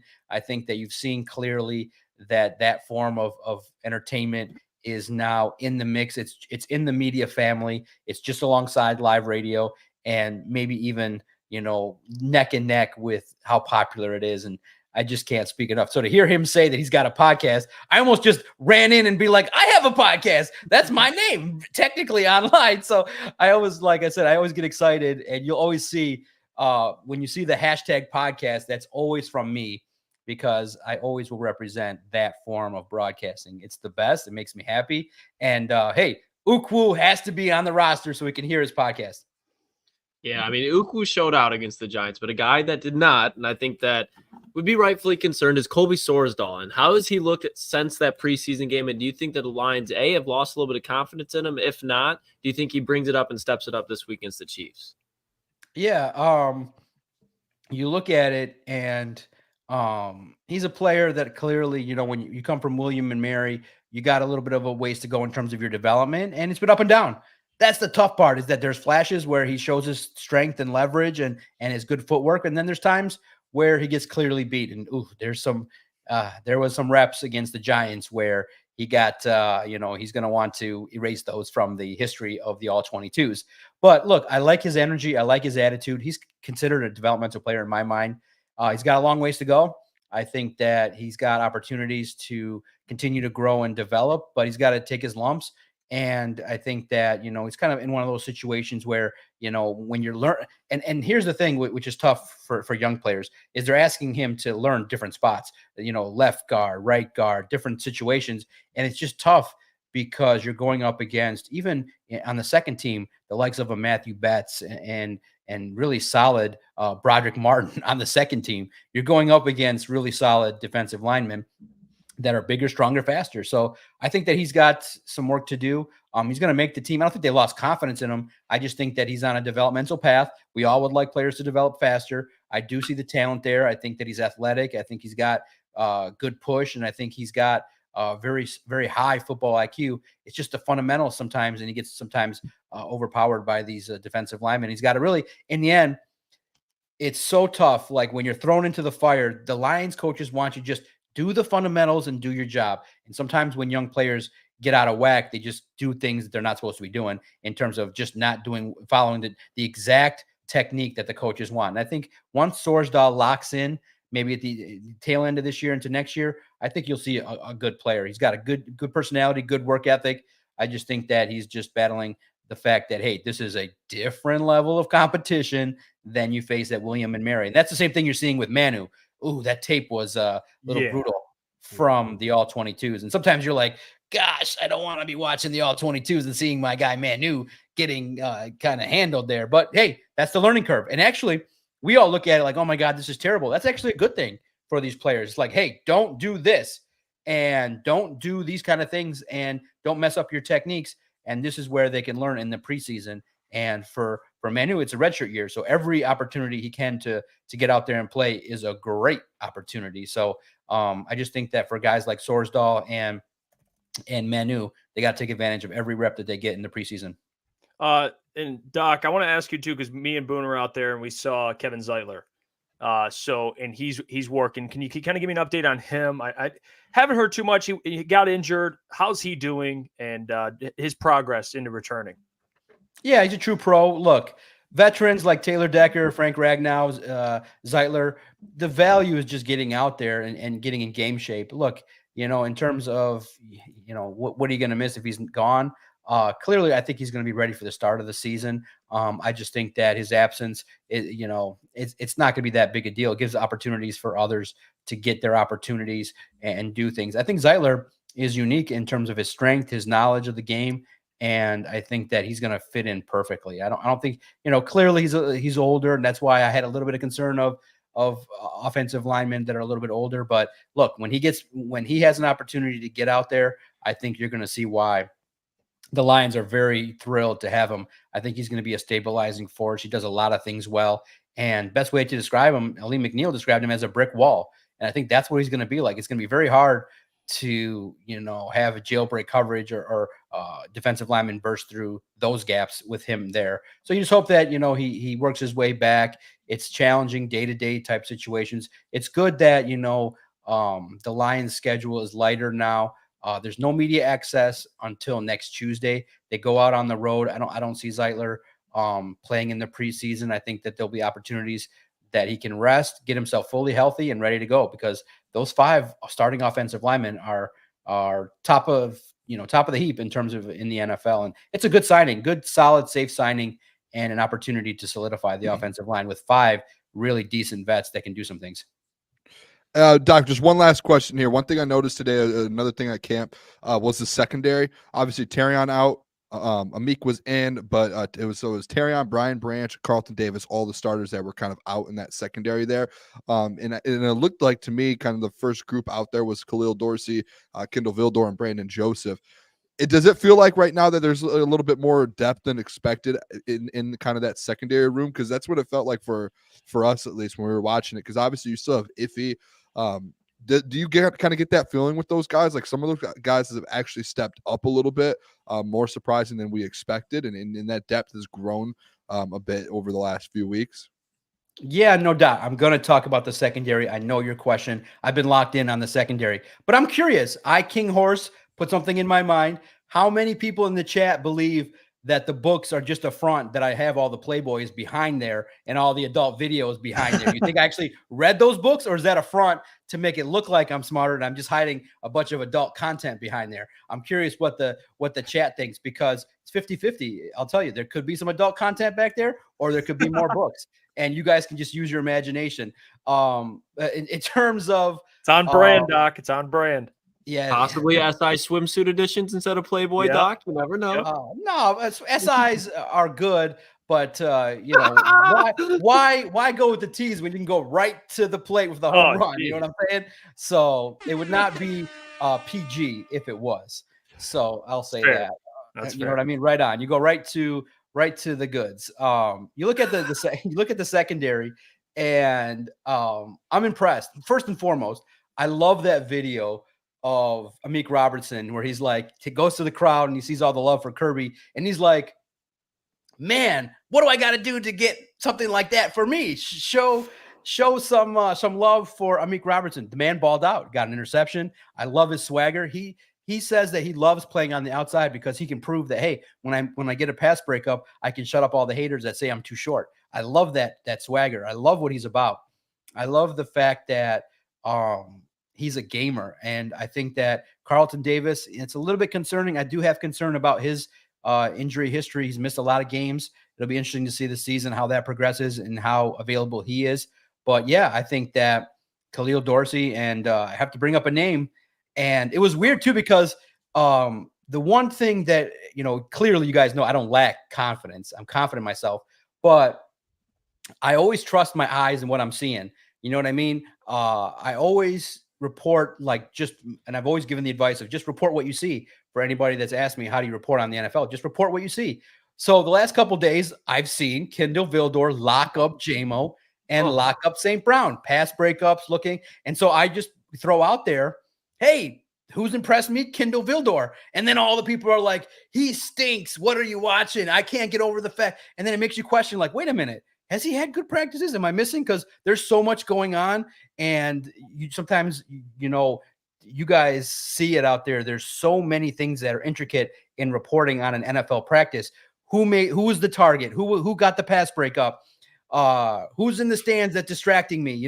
Who's asking me about something that distracts me? So there's always so many things that distract you from writing the play down that you cannot literally report it all. You just try to gather as much factual information as possible. And I was like, in my head, did I miss Vildor sucking? And I said he was great, because that's the worst thing you want to do. You never want to do that. But no, he played well. And luckily, the Lions showed some highlights, and he played well. He made some other observations as well, including mine.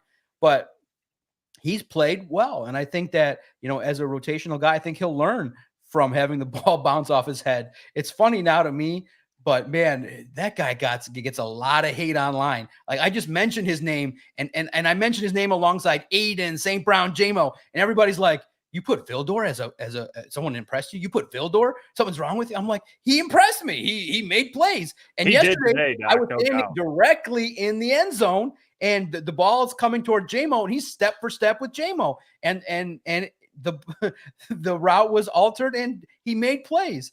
So what does that mean? I don't think he's going to beat out Arnold or Carlton Davis, but I think that he can, in a rotation with better people in front of him, you probably have somebody that can be, useful at times. I'm very curious with Khalil Dorsey. He's also made plays. But guys, the name that you got to put in your book, clearly is going to make the team, clearly has something to offer, is Brandon Joseph. I think that he's emerging. His stock is rising through the roof. Had 2-3 days in a row with interception. I love what he brings to the table. I love his competitiveness. I think he's making it so that the media is talking about, damn, how many effing safeties can this team keep with how many good ones there are on the roster? So keep the name Brandon Joseph in mind, because he had an interception against the Giants. And hell, I'll just call he might have another one this week against the Chiefs. Mm-hmm. Hey, Doc, I'm all for the pro Brandon Joseph narrative. I appreciate the insight on Kendall Vildor. He did have a great day today. So he was playing. He had a pass breakup on Amon St. Brown, we saw. So I'm glad you kept it real there, Doc. I appreciate you. You guys can check out Doc's stuff, Detroit Lions on Sports Illustrated. Link will be in the description, and listen to his podcast, Detroit Sports Podcast. Doc, we'll talk to you next week. We appreciate you. Legend. This interview is brought to everyone by BetUS, Doc. You take care, my man. Keep up the great work, and we'll catch up with you soon. No doubt. Drink real American beer. Laugh more. Judge less. Check out, please, Lions on SI. We're grinding. We're in the mix with everybody else. That's all I want, is just give me a chance. Check us out. Visit si.com/NFL/Lions, or just Google Detroit Lions SI. I'm out there every day. I feel like my team and everybody that we do, we bring the coverage. And the key word, as always, my parting shot forever and a day will always be, MLive has gone all subscriber, which is crazy. I saw that today. I'm like, every article is behind a paywall. Are you crazy? My stuff is free all day long. REE free. Cheers to the best chat and great guys and a group of people that really get out there and trying to do their best. Cheers to everybody. Let's go. I can't wait to talk to you next week. Hey, you know what? Hold on. Get it, Doc. Cheers, Doc. You take care of him, man. FREE, free. Free. Yep. And he's gone. He disappears, dude. I swear, it's magic. Like, poof. We need to get like a fire thing. It's like poof, like, like it's gone. Yeah, we need like a transition just for the Doc. Like he's gone. Like it's crazy. Absolutely. He's a legend though. Every time, dude. I mean, Doc's like the best guest in the state. The best. Yeah, he brings it. We appreciate him joining every single week, joining, talking football, the partnership we have with John. It's great. Can we imagine the Doc, like when Pat McAfee show does the Feel the Beat segment? Imagine the Doc hopping in that. Like that's like shout out. We need to get the Doc on the Pat McAfee go join in where they do Feel the Beat. That would be a match made in heaven. Oh my gosh, he's a dog. Another dog is Jack Campbell. And AG spoke about Jack Campbell. I want to play this clip so you guys can listen to it. This is credit for the Detroit Lions. It's their footage, but it is AG talking today about Jack Campbell because he had himself a day. Let's hear from AG. On Jack this year, just because I know that he can handle it. And I told him once he came back, the rookie tag is off you right now, bro. It's time to go. And I'm not saying that because he had a bad season last year at all. I thought he had a really good season, to be honest with you. But just the taking over the huddle and starting to take that jump to be that guy. Listen, we know Alex is the leader of this defense, but Jack has those leadership skills to be able to be that guy at some point. So, and I would tell you, man, his ability to drop in coverage has improved tremendously. And those are one things we're going to ask of him. His ability to match guys has improved tremendously. And that's going to help us be a better defense. So every day he's chopping wood and getting better and better at those skills. Is that just him seeing it? I mean, because we know he's got the physical skills. So Yeah. just process it better for him. Absolutely. And that was one of the toughest positions to play in. When you play stack backer in this league and you have so many things that's going on, the way the offense is set up now, it takes a while for a young guy to be able to understand and see those things. And once he see it, he got it. He got it. And as an inside backer, you have to have those things to be able to play at a high level. There you go, AG. Hey, AG, he's been consistent with Jack Campbell. You know, he's been pumping him up. So have we. And he had a great day today. Pick 6. We saw it. We right in our line of vision. He's coming along right at a perfect time. So Jack Campbell, AG's a big fan of him. He had himself a day. Not much to add there. Everyone who was there knows that. And if you're reading any reports, you know that as well. So much love to Jack Campbell. It's your narrative, Boone. Hey, it fits my narrative all right. And I just want to say, the one thing that was the negative about Jack Campbell was, hey, what is he like in coverage? And today we sat there, Jeff, front row. Maybe we weren't front row at the time. I can't remember.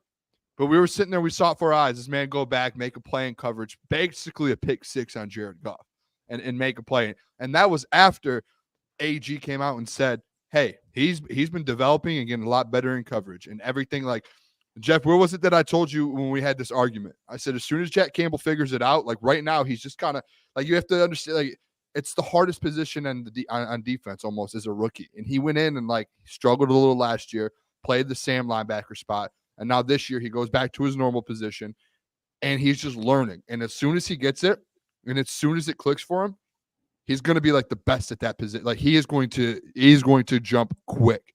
And I think that's all it is. And as soon as he gets the coverage down and he gets all that down, this guy is going to take off. And it's going to be one of those things to where when a guy with his skill set and his size and everything he has takes off, there is no stopping him. Like there is nothing. He's going to end up taking a huge step.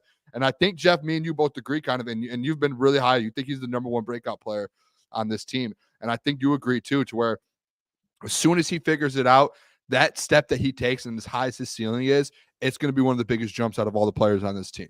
And like, yeah, Ansel's the heart of the defense and the captain, but it's inevitable that Jack Campbell has a higher ceiling. When he takes that jump, he's going to pass Ansel up. And maybe Ansel stays the voice of the defense, but he's the second best linebacker on the football team. Then that's just what's going to happen. And it's going to be a fact. And I think as soon as he gets it done, and I think it's going to end up being in the next couple, like the next month, week 2, week 3, week 4. And once you see it, you're going to be like, yep, Jack Campbell has arrived. Like he has arrived. Mm-hmm. And Aaron Glenn knows it. Like Aaron Glenn literally said it there. He was like, we know what Anzo is, but Jack Campbell's Jack Campbell. And his ceiling is insane. And when he's got everything to it. And when he does, we know what Anzo is, but he's going to pass Anzo up. And that's just what it is. If your DC is saying that, it's going to happen. It's inevitable. Yep. Yeah, I mean, I do think there's definitely going to be a day where it happens. I just think you guys think a little bit quicker. I still think Anzo goes out there and has the best season of his career, but Jack Campbell, it's only a matter of time until this becomes his linebacker room. I mean, you talk about the secondary, that's what's been added there, bringing in Carlton Davis, Meek Robertson, the draft picks, the defensive line, and bringing in DJ Reader, bringing in just more talent on the defensive line. Then you talk about Jack Campbell taking the natural progression. This defense in all 3 phases is going to get better, and that's exactly what needed to happen. So AG, he's been a guy that's been struggling in some people's eyes, but I have never once thought that AG should be on the hot seat. This is the year where he goes out there and performs, and I think Jack Campbell is just a byproduct of it. Yeah, no, I don't think AG was on the hot seat really ever because he hasn't had the right pieces in the secondary and really on the defense. But no, Boone, you kind of said it perfectly. One of the biggest concerns, or really the only concern we had about Jack, was him dropping in coverage. And to hear AG obviously talk about him very highly and speak very highly of him, that's very good to see. And obviously, I do think, obviously, not right now, he isn't the leader of this defense, but I think obviously for years to come, Jack Campbell could definitely be the leader of this defense. Yeah, it's exciting. I mean, I think Jack has all the potential in the world. I mean, you saw the thing, and I know we saw comments yesterday about like his coverage ability. Dude, the guy at Iowa could cover. I mean, you saw the what he could do, what he was capable of, making plays, taking the ball away, forcing fumbles, and intercepting the football. Like, he's got all that. We just had to see it, and you're seeing it now. I mean, the guy had a pick 6 today. That's the Jack Campbell we expect this year for me. I know we disagree with Lucas in terms of like Anzalone versus Jack Campbell, But Jack Campbell, man, the way he moves at his size, you said it, Booner, it's just not common. He's man's a specimen, and he's all about ball, works his ass off. So it was nice to see that pay off today. I mean, picking off Jared Goff, I think that's only the beginning of what he can be. Like I do. I think the dude's got a lot of potential. I don't know about, all pro this year, but he will be an all pro in his career. I think he has that type of potential. All pro or pro bowler, even at the minimum in his career at some point. Like he's got that. We see it. Yeah. I thought it was interesting too, like even with the Jack Campbell stuff, the biggest thing like today, like when AG's speaking, he did like one thing we talk about with this defense is he finally has some pieces to work with. And a guy like I look at it like a guy like Jack Campbell, who's able to take a big step this year. Aiden Hutchinson, I know he's going into year 3, but he's supposed to take a big step this year. Like a lot of these guys on this defense, including Jack Campbell, Kirby, like are supposed to you're looking to take those steps. And AG even mentioned like today, like something that the whole fan base has been saying is like AG finally has the pieces. And AG's like, I finally have the pieces to go out and do what I need to do. Like we've been waiting for this. And now we have all the young guys, and the young guys are coming into form. We're bringing in guys like Carlton Davis and Terrion and Amik and Andis Rakestraw. Like he understands it. And I think guys are starting to see and feel it a little bit. And I think that like helps out a guy like Jack Campbell get a little comfortable in the system, say, hey, no, I know this is going to be a great defense. When you're around better guys and you're around a better defense, your game gets to a different level. And I think that's going to help Jack Campbell kind of evolve over the year too. I'm pumped to see what AG, like, I don't think AG, he's not on the hot seat, but I think he knows as well that like for a couple of years, he didn't really have the pieces to do what he needed to do. And he knows he can coach. Like we all know that. I think it's just more so that it's been 4 years and there hasn't been that jump to where it's now you look at it and you go, hey, now he has the pieces. Just like he said today, I have the guys now. We finally have the puzzle pieces to put it all together. And he knows like he has to put it together and he has to perform. And if he doesn't, then there will be questions, because that has been the thing for 3 years. This is the shout out easy, the defend the Glenn. It has been, hey, he doesn't have the guys to do it, but when he gets them, he's going to be able to coach. So if he does, like if there is a question this year and he doesn't put it together and you have a 25th ranked off or defense again, then you're going to be like, okay, dude, you did have the pieces now, which I don't think will be the case. I think he's going to put out, I've said it a couple of times. I think it'll be a top 10 defense. If guys stay healthy, it's a top 10 defense. Yeah. AG said that today. Basically translate coach speak for finally, I got some talent. Like he said something like, oh, I got, we got the players that I think offensively were aggressive, special teams were aggressive, defense, we could finally be aggressive. And we have players that fit what we want to do or what I want to do. I forgot the verbiage you used, but it was basically like, hey, finally. All right, you're giving me enough to where we can actually go out there and have a pretty good defense. So, hey, we all agree they're going to be a pretty good defense. So, and now AG, it is kind of a make or break year. But we all agree that he's capable of that. I think AG is a really good coordinator. The pieces have been kind of the consistent thing. I mean, who he's had at corner, who he's had on the defensive line before Jack Campbell, who he had at linebacker. And it was just Anzalone out there until Derek Barnes showed up. Derek Barnes, he's playing a lot better. Hey, Rodrigo had a year too. Rodrigo, yep. Yeah, but look at Rodrigo now, not even playing. That's no offense to Rodrigo, but that means that just shows how good, much better the defense has gotten. Will Harris is gone. Will Harris now they can finally be aggressive. There's no Will Harris out there in that secondary lurking. Yep. And Rodrigo's a really good depth piece. Like you feel comfortable about that. Him being a backup. Yeah, Rodrigo's been hurt though. He wasn't at practice today. Yeah, he wasn't. All right, let's. I'm not putting up that Adam question. That is just absurd. That is just absurd. I'm not Adam? reading that either. Yeah, this guy, man. I saw it. Well, ball don't lie. Shout out to ETN. He says, Mailbag, who would be a better QB, Dahmer or Bundy? We need answers. I have no clue. I don't know. Bundy definitely would, bro. Bundy at least was like he looked like he was a little bit athletic. Dahmer was just a psycho, man. Like that dude just lived in bars and computer rooms. Like, I mean, he probably wasn't even watching ball, to be honest. I think Bundy would at least tune into some ball out there in Cali. He was probably watching Joe Montana sling a little bit. Like Dahmer. Good assessment. Great assessment. I don't think any of us could have said it any better. Yeah, I think. Good job. I think, yeah. I mean, Steve Lehman brings up a great point. I mean, Dahmer would eat kneecaps, like literally. So Yeah. I guess maybe a defensive player. You'd have to gain some weight. But Bundy, I agree. Very fine Easy quarterback. pick for me. Yep. Let's get another question. Anakin, Jeff, can you do some record predictions for teams? Mailbag. Well, you got to specify. What teams? Specify the teams, Anakin, and we will. I don't know what teams you want us to do record predictions for, but yeah, The Raiders. Yeah, Raiders. They're a 6 ball club. I think this year 6-11. Yeah, I was just gonna say 6 or 7. Like it's about where they are. Well, this one, Steve Lehman, Mailbag, order this year's NFC North: Lions, Green Bay, Chicago, Vikings. I think the order that he has it in. I agree. Boys, I wouldn't. Yeah, I'm actually almost about to flip Green Bay and Chicago. I'm right there. I just think I'm right there. I don't know. Just kidding. Gotcha, boys. I was about to say. I thought you were saying Bears and Vikings. I could easily see the Vikings finishing third. I think the Vikings are out. I think they're fourth, easily fourth. No, I'm out. You just think they're clear for? I don't think they're easy for by any means. No, I think Chicago wins 8 or 9 games. I'm starting to feel it a little bit more. But I think the Vikings, dude. Their defense they're dealing is with sneaky. so much. I think they'll be all right with Sam Darnold. I think they'll be all right. Yeah.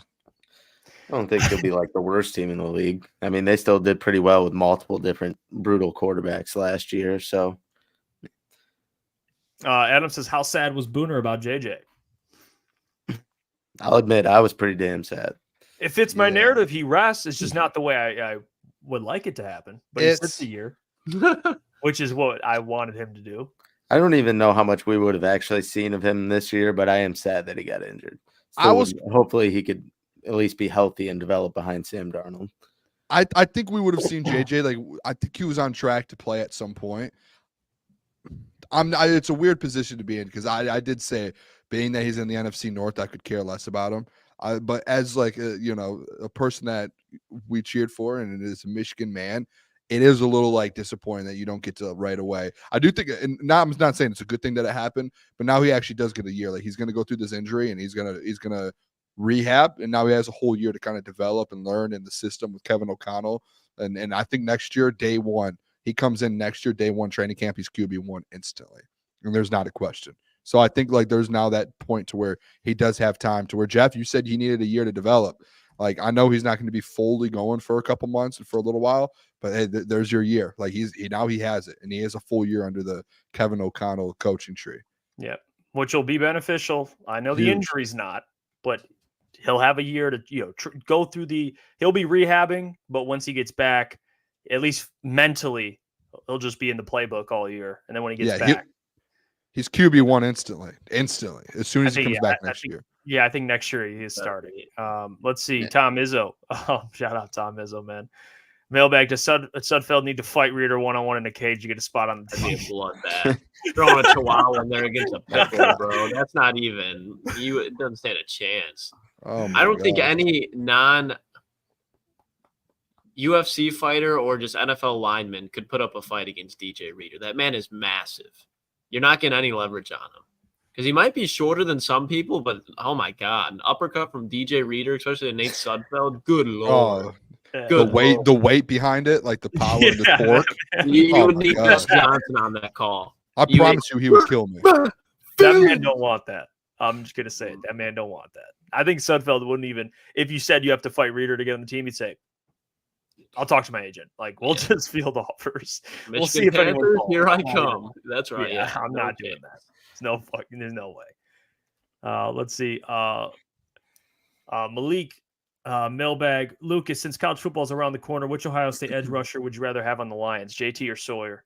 Oh, JTT for sure. Jack Sawyer, very fine defensive end. I think he's kind of Sam Hubbard-esque. He could be really solid, especially against the run, but JTT's got all the upside in the world. Give me JTT. Mm-hmm. I just wait until like Ohio State loses 2 or 3 games this year. That'd be tough. Booner, even that's not true. Hey, with Ryan Day, anything's true. Yeah, Here now comes Chip that. Kelly. Chip Kelly's the one that puts it all to bed. They're gonna be running the rock. Travion Henderson, Quinshon Judkins, those boys might have 1,000 each. Yeah, I mean, you guys know my take. I think Michigan loses 3 or 4 games. I just do. Of course you do. I mean, Yeah, I do. hey, there's Adam. Ryan Day is so hate. I was waiting for it. As soon as you mentioned Right. Ryan Day, dude comes You know from how Raptors. he's bringing up JMO with you, Booner? Like, I don't know what it is with Adam and Ryan Day. Like, the man just thinks he's instantly the next Kirby Smart because he's at Ohio State and it took Kirby a couple of years to win. Like, Ryan Day is not a coach that belongs at an Ohio State type of program. Put him at Missouri. Put him at South Carolina. Put him there. You'd be a great coach there. He is not built for Ohio State. Like, you cannot just come in with no resume at a head coaching spot and think that, okay, because we're winning most of our games here, anybody can recruit at Ohio State. It's been done, especially when you have Brian Hartline. Like, if So what do you you think have wins that it this year, roster, Lucas? you should win all the fucking big games. And if you lose, or you should win all the games. If you lose every big game except to Utah in the Rose Bowl, like, get out of here. Get out of here. What'd you say, though, Gentry? So what if he does win it this year then? He does win it this year. Like, I can't take it away from him. It's just like, finally, holy fuck, this is what we had to do. Like, you had the biggest NIL, the most transfers, like the most unprecedented offseason in college football history. Oh, and you brought in Chip Kelly. So finally, you did your job. Thank you. Adam and Ryan Day. He's been consistent. That he's been pro Ryan Day for a while. Like Ohio State used to. I'm sorry, I'm going on a rant here, but offensively, go ahead. Defensively, they used to have an identity. Ryan Day, I think, is a great coaching mind, but as far as a head coach to be able to give your program identity and win big games, he's not that guy. He's just not. Yeah. And Adam knows he just got you. Like, I think he wanted Lucas and He just reeled you right in. Yeah, but that's good. Line, Get that dog out of Lucas before college football. We need that juice flowing. I like that. Go off on Ryan Day. College football's almost here. Can't wait till every Saturday. Klotz is wearing Michigan gear for the next. Amazing blue, Klotz. Cannot wait. The only pass I'll give Ryan Day this season if he loses to Oregon. That's the only one. I'll be like, all right, I can understand that. Get it out of the way. Now we're making excuses. No, I think Dan Lanning is a better coach than Ryan Day already. Yeah, I agree. He's the best coach in the Big Ten right now, easily. Yeah, it's hard to dispute it. Yeah. James Franklin Boone. Let's not even. Like, I would say Ryan Day is probably James Franklin tier. Dude, imagine how you feel about Ryan Day. Do what Ryan Day is doing. Imagine how you feel about Ryan Day. Imagine is a little wild. But imagine what Penn State. Put James Franklin at Ohio State. He's doing exactly what Ryan Day is doing right now. Exactly what he's doing. He's winning all the games you're supposed to, and the minute you're supposed to go up against a big opponent, he's going to choke. But instead of having Drew Allen, instead of having all these guys, you give DJ Stroud. Yeah, no. Marvin Harris at his level, but that's a take. James Franklin has never won a big game in his life. Yeah, like if you're talking about Ryan Day can't win a big game, James Franklin single-handedly has lost big games. Like, so he would go into Ohio State and do the exact same thing that Ryan Day is doing. Ryan Day would not. Okay. I thought you were saying James Franklin would go in there and be better than Ryan Day. And he would do exactly what Ryan Day is doing right now. James Franklin is like the worst. I'm not gonna say he's like the worst best coach in college football. It's one of the more. It's like literally he has taken Penn State to a level to where it's like Penn State is just known for being average, like good average. Like it's one of the more impressive things. Like everyone talks about Penn State and they're like 9 to 12 every year, just 8 to 12, like whatever. Like they just never are that team. They can never win a big game. It's actually impressive. It's insane. It's very impressive how this guy can't win big games. It's incredible. Yeah. I mean, yeah, James Franklin. I think I'm way lower on James Franklin. I mean, I get the Ryan Day stuff. It's not your pick. We're probably just arguing like basic. It's not that deep, I don't think. But NFL teams like the NFC South. So NFC South, I would probably go Falcons, Bucks, Saints, Panthers. I mean, see, I'm gonna go Falcons, Bucks, Panthers, Saints. Yeah, I would agree with Lucas. Falcons, Bucks, Panthers, Saints. I think the Saints are going to be terrible. So do I. I think they're the worst team in the NFL this year, probably. I don't know about that, but I think they're going to be terrible. Go on. I'm going to go. I'm going to go the Bucks, the Falcons, the Saints, the Panthers. Yeah. Give me the Bucks. Those. Yeah. Shout out Jeff Olson. Yeah. And I actually liked Bryce Young before, but I just don't know if the Panthers have enough. Like this year to and win they're just more so than like young probably now. 5 games. They'll probably win 5 games. They'll probably be battling, honestly, for You know that. who I like though for the Panthers? I really like Jonathan Brooks for those boys. I think that's a 1,000-yard running back. Yeah. Why do you guys think the Saints are going to be so bad? I'm confused on that. Defensively, they just have holes all over the place. All the good players. I mean, Tyrann Mathieu, Cam Jordan, Demario Davis, they're all on contracts. Marshawn Lattimore was nice, but outside of that, like Paulson Adebo, offensively, their offensive line is bad. Alvin Kamara's lost a step. Chris Olave is the only receiver they have, and they have Derek Carr at quarterback with Dennis Allen as a head coach. Absolutely not. Like I like Dave Dan Canales in Carolina with Bryce Young, more like Dennis Allen with Derek Carr in that offensive line. Not a chance. They don't even have They essentially have the same team as last year, and they won 9 games. Like the Saints were a brutal watch for a good stretch of the season. They went 9-8 together. They went 9-8, but I just think overall, like their team is declining. Like if you look at this, Chris Olave even spoke on it. They're like, "Is there anything this season or this offseason that makes you excited heading into this year?" And he's like, "Not really." Like Dennis Allen's going to be fired during the middle of the season. I think that he will. Their offensive line is bottom 5 in the NFL. They took Trevor Penning, hoping that he could resurrect it. Absolute bust. I mean, name a wide receiver. A.T. Perry. Weren't you a Taliso Fuaga fan? Hurt regularly. Weren't you a Taliso Fuaga fan? Fuaga's a good one. Yeah. I'm just confused. Like they haven't lost it. They've just added pieces essentially. Like, and they won. They were 9-8. I think they were able to be gimmicky and they find do have ways to win. history. Continue. That's crazy. We can Saints make a are going bet. to be terrible. I will just bet you straight up that they're not going to be the worst team in football. Okay, maybe not. They'll be one of the bottom 6 teams in the NFL. All right, that's crazy. They went 9-8 last year. Well, they're going to get worse this year. They're not going up. They're going down. Hey, I appreciate all of you guys for tuning in, listening. Don't forget, you can listen to us on all podcast platforms. I think but Apple, because Apple's Apple and they're being, assholes. But everyone else, we're on Spotify, especially if you listen there. Subscribe. We're almost at 9,000 subscribers, so that's big time. But we appreciate all of you for tuning in. Appreciate the doc, as always. We'll see you guys tomorrow. Be safe out there, because tomorrow we got another special guest planned for you guys. So tune in tomorrow. Until then, we'll see you. Peace. Deuces.